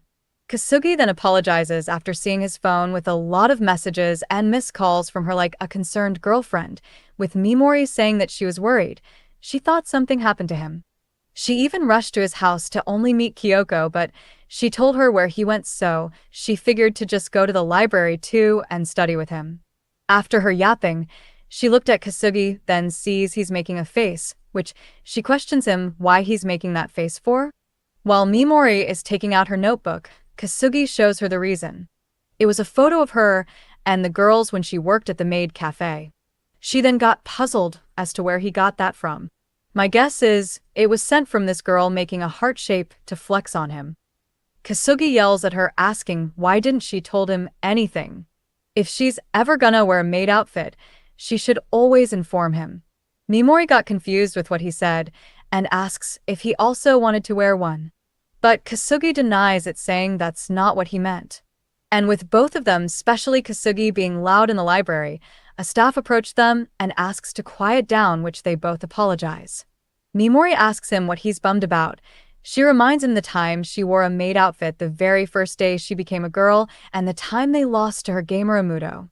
Then, he reveals he just wanted to hang out with her homie over this summer break. Kasugi then stood up on his chair, then started walking out. Mimori asks him where he's going all of a sudden. Then Kasugi turns his head back and yells that today they would go on a date, just the two of them. Mimori tries to stop him, asking what about studying. She even went back to get her notes, but Kasugi doesn't care. And while all of this is happening, all the people in the library are looking at the couple, with Kasugi dragging Mimori out, saying summer break is almost over. The first destination that they went is a small family-owned shop. Seeing all those snacks, Mimori got mesmerized, saying they look so freaking tasty. Then asks Kasugi, how did he know this fancy shop? Kasugi tells her that their neighbor gave them some food from here before and had known this place for a while now. But he didn't have the courage to come in by himself, mainly because he's a guy and most customers are girls. And with that, they bought snacks. They came out with heavy bags. Mimori bought a ton, seeing all the snack they couldn't resist. Kasugi then tells her that they should go to the nearby park to eat it. Mimori agrees and challenges Kasugi to a race in which the loser would buy a drink. They both are finally at the park, and because Kasugi lost, he handed Mimori an orange drink. Mimori started drinking and says the drink was tasty, but Kasugi complains since he always loses and she always excels in sports. But Mimori comforts him, tells him to relax, and hands over the bottle to drink. And doing so, he'd have an indirect kiss as a consolation prize. After that, they started eating the ones they bought. And with just the first bite, Mimori beamed because of how tasty it is. She tells Kasugi that it's even better than what she imagined. The sweetness is just right. With Kasugi agreeing, saying he never eaten a sandwich like it before, there's a ton of fillings, and the flavors are just perfect. Mimori then got reminded that as she was paying, she saw something called a gipan where they put ice cream and other toppings, which made her curious. And since it involves ice cream, she tells Kasugi to invite Kyoko next time they come here because she definitely would want to try it too. Kasugi agrees with her idea and wants to invite Hinata too, because they definitely enjoy it. Then we see both of them imagining Kyoko and Hinata's reactions, also beaming for joy of how tasty it is. Then stopped as they sound like a couple of old farts. After eating, Mimori stretches, saying that she's stuffed, but Kasugi on the other hand isn't feeling well, saying he ate too much. Then Mimori heard some people playing and having fun. She stood up and went to the kids playing, asking if she can join them. The kids agreed, and as they're playing, Kasugi wonders where she gets all those energy from. Seeing that they're having fun, Kasugi stood up and asks join in too. They started playing ball, with Kasugi getting hit in the head. The next game they played is a boys versus girls Pokemon game, with the boys struggling and Mimori grinning menacingly. After playing, the kids went home waving, having enjoyed their company, with Mimori and Kasugi waving back, who also had a blast playing with them. With both of them alone and sweaty, she asks Kasugi if he wanted to go wash off their sweat somewhere. Kasugi was a little puzzled but agreed to go. After arriving somewhere, Kasugi was stunned for a moment, then realized they're about to take a bath together. He then asks what she's doing as Mimori is starting to undress. Mimori just casually reminds him that they're here to wash off their sweat. But Kasugi forcefully stops her from fully exposing herself, calls her a dum-dum, and screams why she's undressing. Mimori asks what's wrong and tells him that everyone takes their clothes off when taking a bath. Bruh. Kasugi asks her if she can't really see what's wrong here. She tells him that she can't go into the men's bath since she's a girl now, but she also doesn't want to go into the women's. So she decided to reserve a private bath for both of them. Kasugi sees her reasoning, but still tries to tell her the reason why. But again, Mimori just started undressing again, not hearing Kasugi finish. So Kasugi pulls her shirt back down again and tells her to not do that. He straight up told her that right now she's here with him. A guy. He grabs both of her shoulder and asks if she gets it now. But Mimori still can't comprehend what he's talking about, which prompted Kasugi to scream of how dense she is. With Mimori still oblivious to what Kasugi is saying, he decided to tell her what he's feeling, that he's a teenage boy, and even if she's her best buddy, his buddy would definitely get hard. Mimori took a moment to take in what Kasugi is saying, as Kasugi is embarrassed, waiting for her response. She then made a face. The face that needs correction. She pokes Kasugi, asking if he's really too embarrassed to take a bath with her.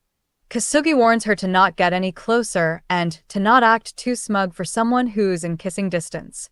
Mimori blows off his concerns and tells him that it's fine since they're homies. And with that, they took a bath together. Mimori is already at the wide bathtub, saying how amazing it feels. Then calls out to Kasugi, inviting him to get in now. But Kasugi is fighting his own demons. He tries to calm himself down. Even if she looks different now, everything is still the same. She's still Mimori, her best friend. But as he has calmed himself and his buddy down, Mimori crept behind him and asks if he wanted to wash his back. Kasugi got surprised and crashes to the ground. He covered his eyes and screams to not startle him, but Mimori was also startled and asks him the same. Mimori puts the chair upright again and tells him that he's tweaking way too much. She then asks Kasugi to sit back so she can scrub his back. Seeing Kasugi still embarrassed, she advises him to just close his eyes then. But Kasugi started to fidget and shyly tells her that it's not that easy.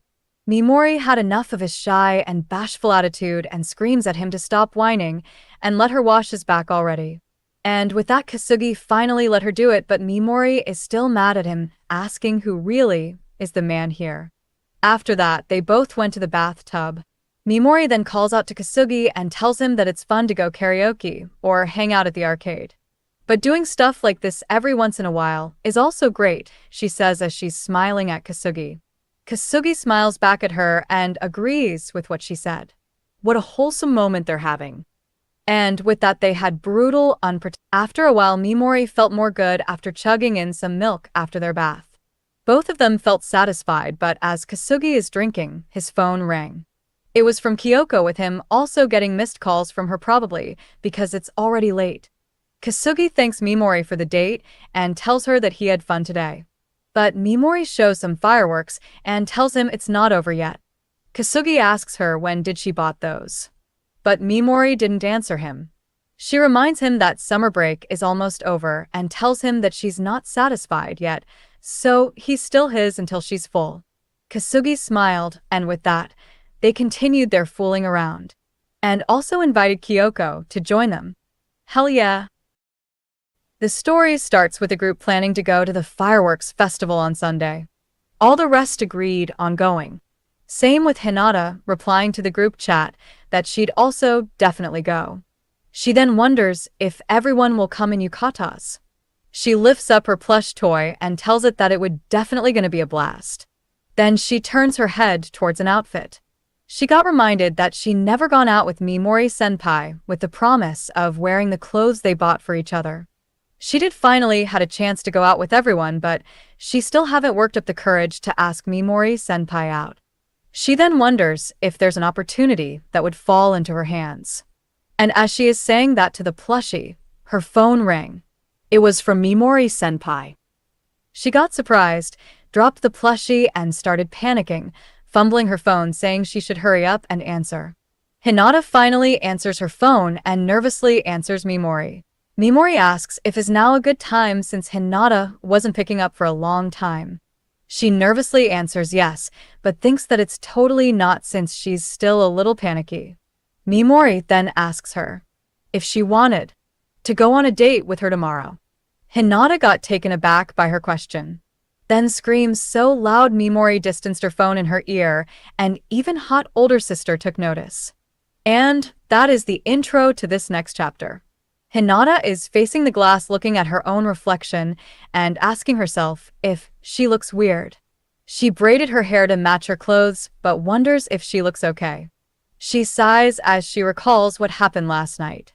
After freaking out and calming down a bit, she asks Mimori again by what she meant. Mimori tells her that she got some movie tickets from her hot big sis and asks her to go watch a movie as she's free. Hinata asks if she's really okay going out with her. Mimori got puzzled by her question and reassures her by saying of course. She called her specifically because she wanted to go with her. The line went silent for a moment, so Mimori asks if she's still there. Hinata, on the other hand, started touching. I think. Remembering what happened last night, she started freaking out, which some people took notice. How unfair it is on how Mimori can ask her something like that so casually while she needs a long time to the point where their ship is at the dock and Mimori is the one who's obliviously progressing it. And I guess that's a part of what Hinata likes of Mimori. While she's still there gathering attention from passerbys, her phone rang. It was from Mimori saying she's almost there. Hinata then blushes and asks herself if Mimori would say that she's cute. After a while, Mimori finally came. She greets Hinata and asks if she waited long. Hinata didn't answer her question but got very close to Mimori, looks at her closely, and yells that she's cute, which made Mimori startled. Hinata then describes each and every single thing that makes her clothes look cute on her with her braided hair that made her more adorable. All thanks to my wife, who knows how to coordinate her lil sis's outfit. Mimori is starting to get embarrassed by Hinata's compliments, so she tries to get the date started but cuts her off because she's not done yet. Hinata tells her that she just barely scratched the surface of her cuteness, but Mimori forcefully stops her from continuing. She tells her that they should go to the theater already because they haven't even picked a movie yet. Which Hinata agreed, embarrassed, coming back to her senses. When they got to the cinema, Mimori asks Hinata what she wants to watch. She's hesitant at first, but Mimori tells her that since she invited her, they should go with whatever she wants. Hinata asks her if it's really fine, then points. Okay, I'm not really into horror. And same with Mimori, feeling the same, who's shaking, asking herself if they're really gonna watch this one. But she didn't say anything, and they were already seated waiting for the movie to start. Mimori, trying to act fine, nervously asks Hinata if she's into horror. Hinata confirms it. She says she likes scary things, or rather the anticipation that something's about to happen. Hinata then asks Mimori if she's not good with horror. Mimori wants to try to act fine again, but came out and says yes. Hinata apologizes because she didn't know, but Mimori reassures her, saying she likes unusual stories too. After that, as the movie is about to start, Mimori grabs Hinata's attention and hesitantly asks her if she can hold her hand. It took a while for Hinata to process what Mimori asked for her, then blushes, not believing what she just said. Mimori didn't wait for her answer and just hold her hand tightly, which made Hinata turn red. She tries to make sense of the situation and calls for her Mimori-senpai. But Mimori is scared as hell and tells her to never let go. Not really having a choice and her brain probably cooked, she stutteringly says yes. Coming out of the movie, Mimori became lively again, saying that it was mad scary. But it was super fun too. Watching a horror movie once in a while isn't so bad. Hinata, on the other hand, is playing with her hand. She wobbles as she's walking with Mimori, screaming in her mind that she couldn't focus on the movie at all. Mimori then tells her that since they're already here, she asks if she wants to hit up the arcade.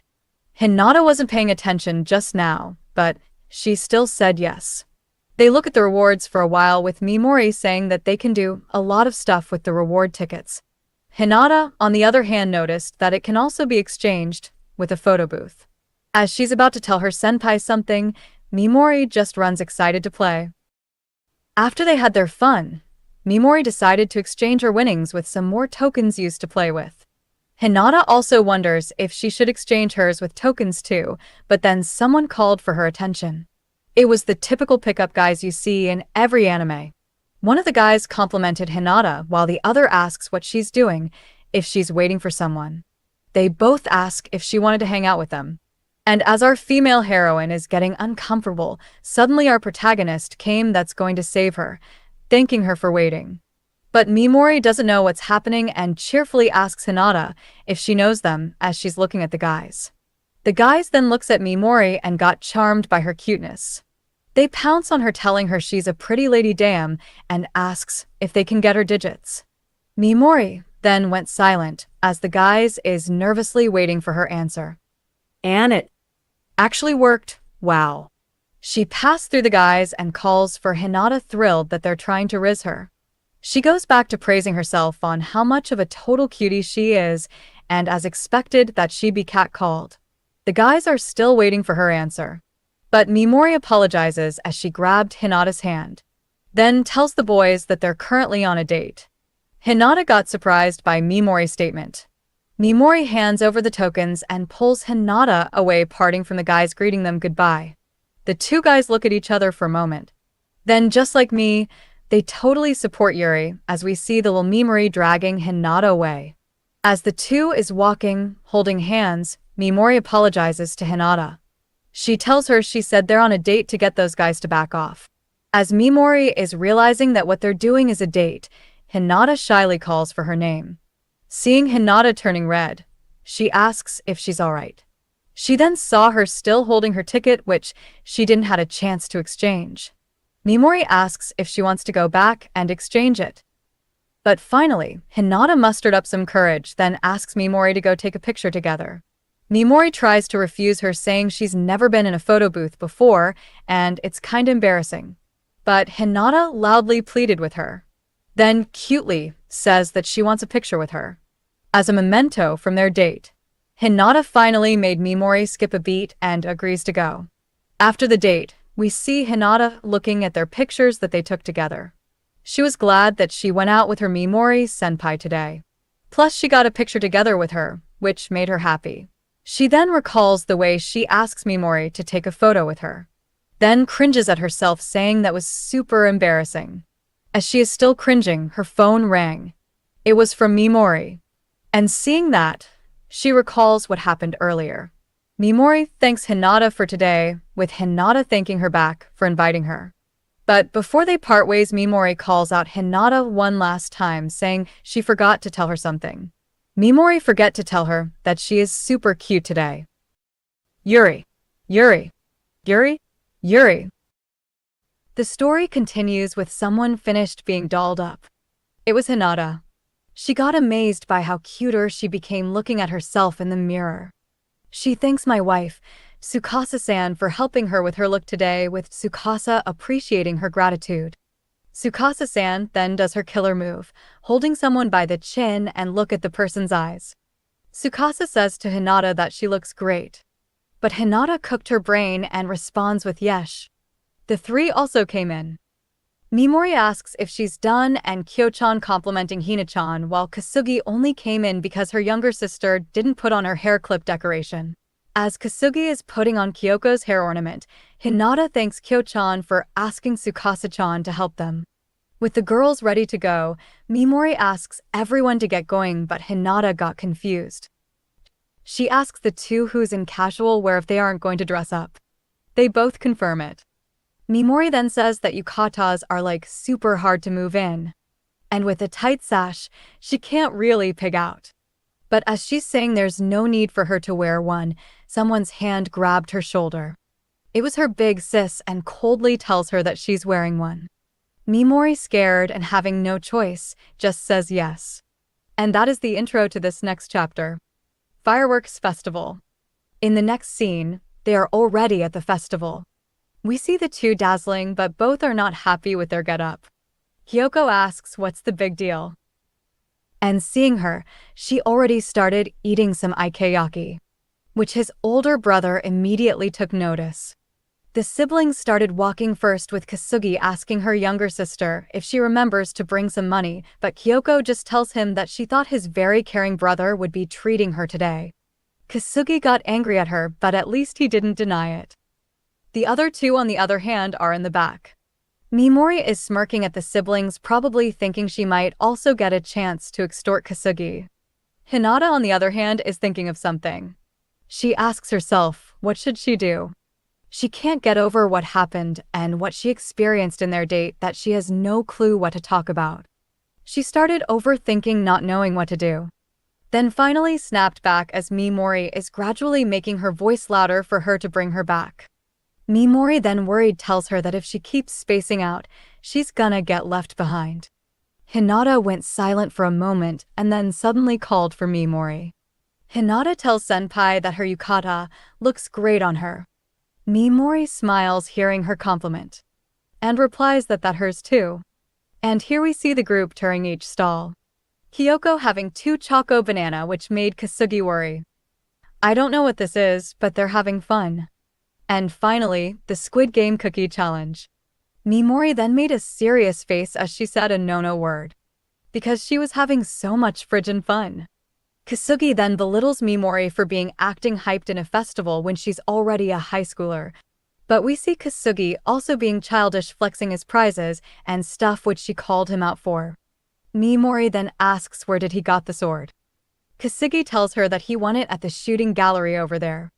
He even said that there are video game prizes too, which made Mimori surprised and her gamer sister also taking notice. They then immediately dashed away, going to check it out, not hearing what Kasugi is about to say. Kasugi just let them be, then asks Hinata what should they do. If she wanted to follow them, but Kasugi sees that Hinata is concentrating on doing the hardest cookie, which he also just let her be. Going back to the other two, they got too excited that they forgot to ask Kasugi where the shooting gallery is located, so they just kept on walking further to hopefully find it. Then here's someone who is complaining in a formal manner.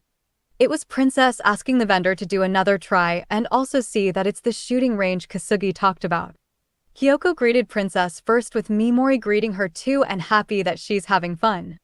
Princess got surprised she saw some familiar faces. Then tries to lie again that she only wanted to play since her 10th sister wanted one of the prizes. Mimori calls her out on her obvious lie again. Then asks her which prize does she want. Princess became shy, but truthfully says she wants that magic wand. Mimori asks if that's all she wants. Princess realizing what she's going to do, she tries to say it's fine. But Mimori hit the "I'm about to make the female heroine blush for me" pose and tells her to not sweat it and every prize she wishes will be shot down. By Kyoko, that is. She then shoves the gun to Kyoko with her confused being asked to do it. Mimori then begs Kyoko since she's good at it but just teases her like she doesn't feel like doing it. She then coaxes her some candy-coated fruit later on. Kyoko tries to act like she had no choice. But it's obvious that Mimori's bribe worked.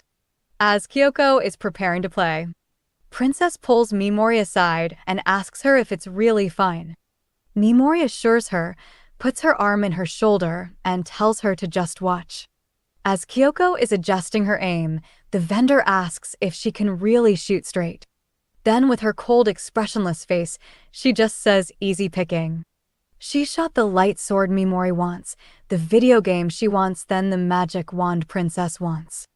And with that she had a victorious expression with the vendor ringing the bell as he shouts that we've got a big winner. The two watching her complimented her for her incredible shooting with Kyoko doing a peace sign, telling them to freely praise her more. The vendor also complimented her as he's giving her the prizes, she won saying she's a true marksman. And before leaving, he asks for her name. The Silver Wolf. She dashes away as the vendor shouts that he'll never forget it. Princess got awestruck by her while Mimori wonders since when is she calling herself that. On the other side, Hinata finally finished carving the umbrella. Then realizes that she was all alone and wonders where did everybody go. Kasugi then came back carrying drinks. He gave the other one to Hinata as she's apologizing for getting into it and losing track of everything, but Kasugi tells her to not worry about it. She thanks Kasugi as she sips on the drink while Kasugi wonders where Mimori and her sister went since they gotta go get a spot for the fireworks soon. Then someone unexpected called out to the two. It was Tsukasa with the manager saying the manager invited her. She then asks where Mimori and Kyoko went. Hinata replies that they went to look at the stalls. After that she sees Kasugi trying to not make eye contact.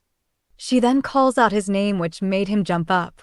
Tsukasa closes up to her and teasingly asks if he ever did find someone else he likes. Kasugi tries to evade the question by feigning ignorance. Then exposes him saying she seems to remember a certain elementary school boy who confessed to her. Wow! Kasugi screams then whispers to her to pleadingly forget about it, and even Mimori doesn't know about it, but Tsukasa just teases him more. The other two hearing what she said had mixed reactions. The manager is giggling while Hinata is shocked. While the two future in-laws are still chatting with Kasugi surprised that she didn't reject him and Tsukasa confused if she ever did. The manager asks Hinata if she has someone she likes. But Hinata immediately replies she doesn't. Then turns red as she takes a second thought at what the manager asked. The manager, seeing her expression, already know the answer, so she asks her to spill the tea already with Hinata hesitating at first, but in the end, shyly tells her. After a while, the two came back with Princess tagging along. Mimori waving her sword, Princess mesmerized by her magic wand, and all thanks to the satisfied Kyoko who bagged some more prizes. Princess then finally looked up and see Kasugi and Tsukasa. Then shoves Kasugi aside to get closer to Tsukasa. With them grouping up together again, it became livelier because more people joined in.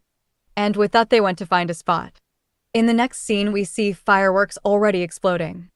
Hinata is amazed while Mimori got surprised by the noise and Kyoko, as always, is Kyoko.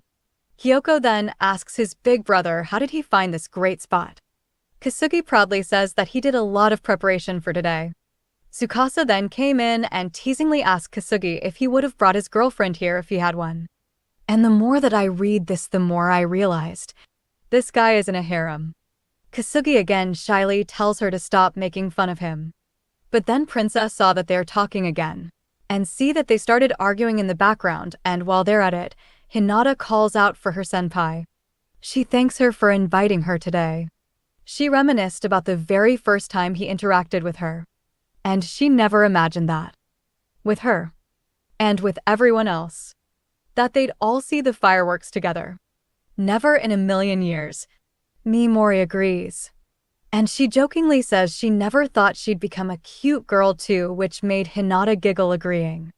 Mimori then tells Hinata that they should come back again next year, which she agrees. And after the festival, Kasugi asks all of them if they finished their summer homework, but the rest except Hinata turned their heads. I'm surprised the second best in their class didn't. And that's the end of this chapter. The story continues with the end of summer break and the start of the new school term. Kasugi stretches as he remembers what he did over summer break.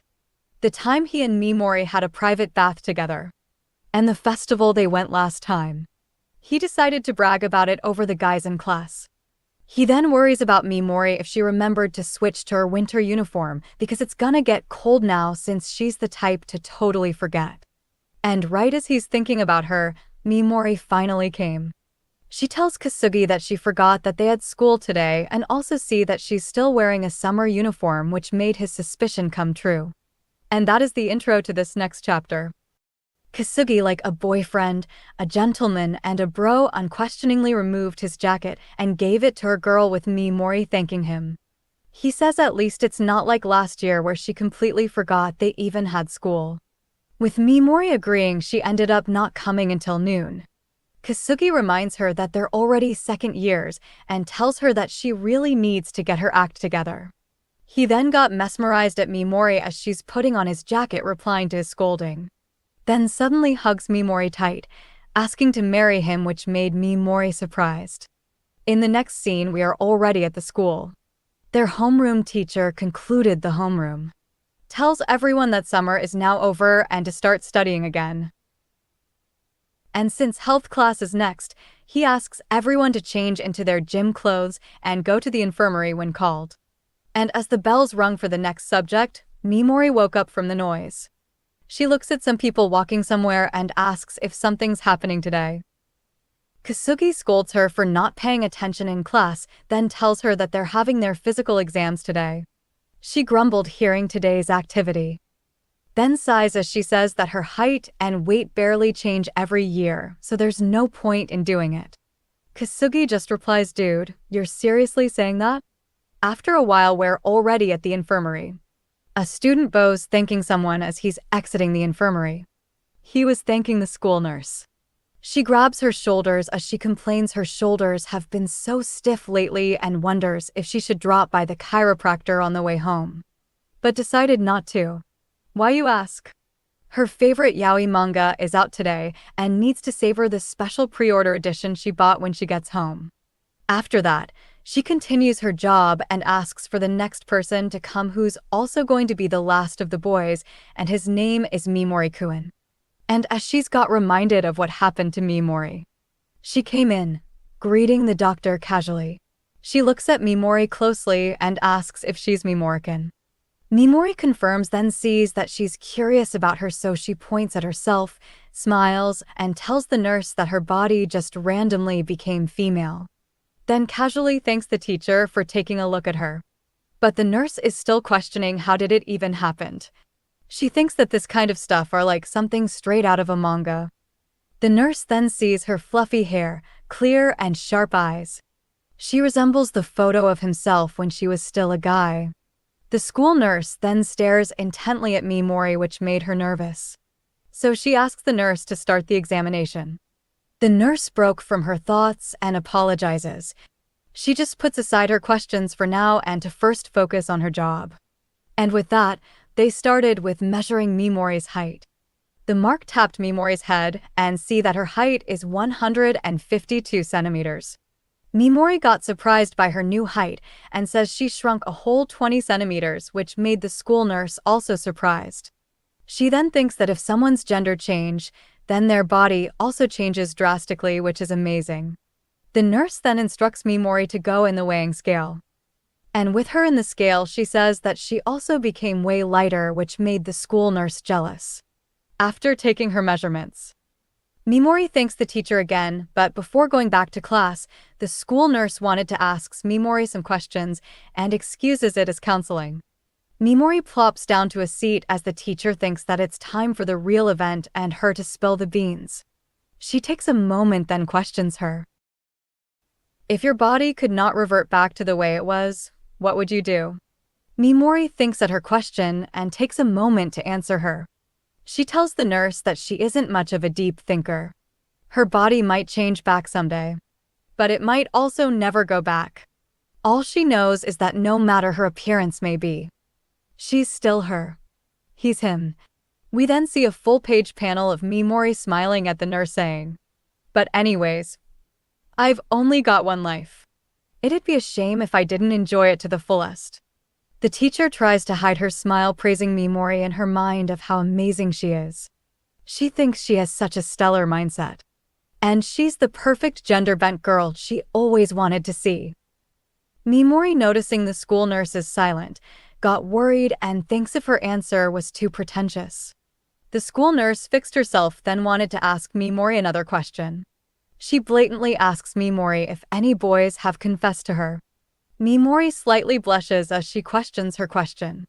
The nurse lost it being a fan of yaoi and tells her that she's so cute now, surely there's been at least one or two. But Mimori repeatedly says no. There's no way. Since she's still a guy on the inside.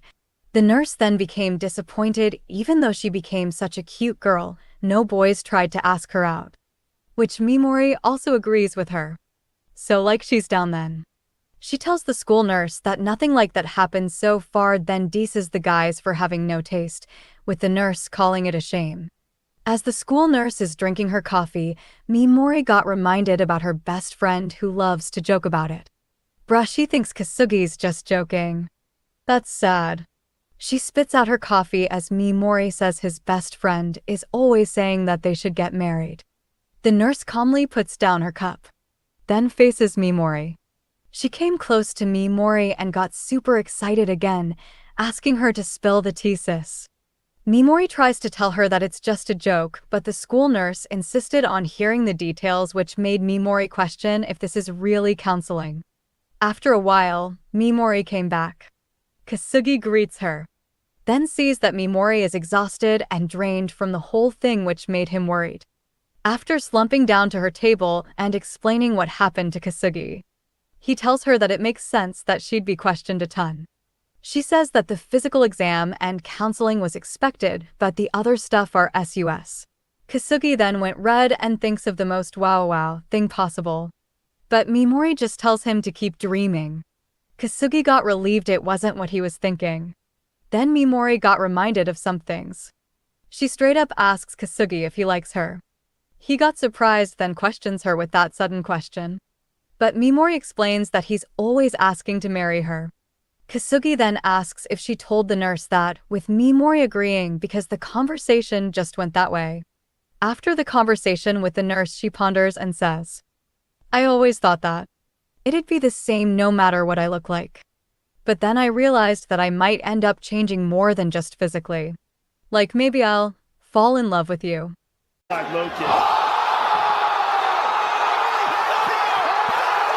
She turns away from him, then bluntly says there's no way, which shocked Kasugi. Mimori tells him that she's his best friend in quotation mark. Kasugi went sad, fighting back his tears like an abandoned puppy. Mimori, on the other hand, destroys Kasugi further by saying if she had to go out with a guy, she'd rather hook up with someone handsome.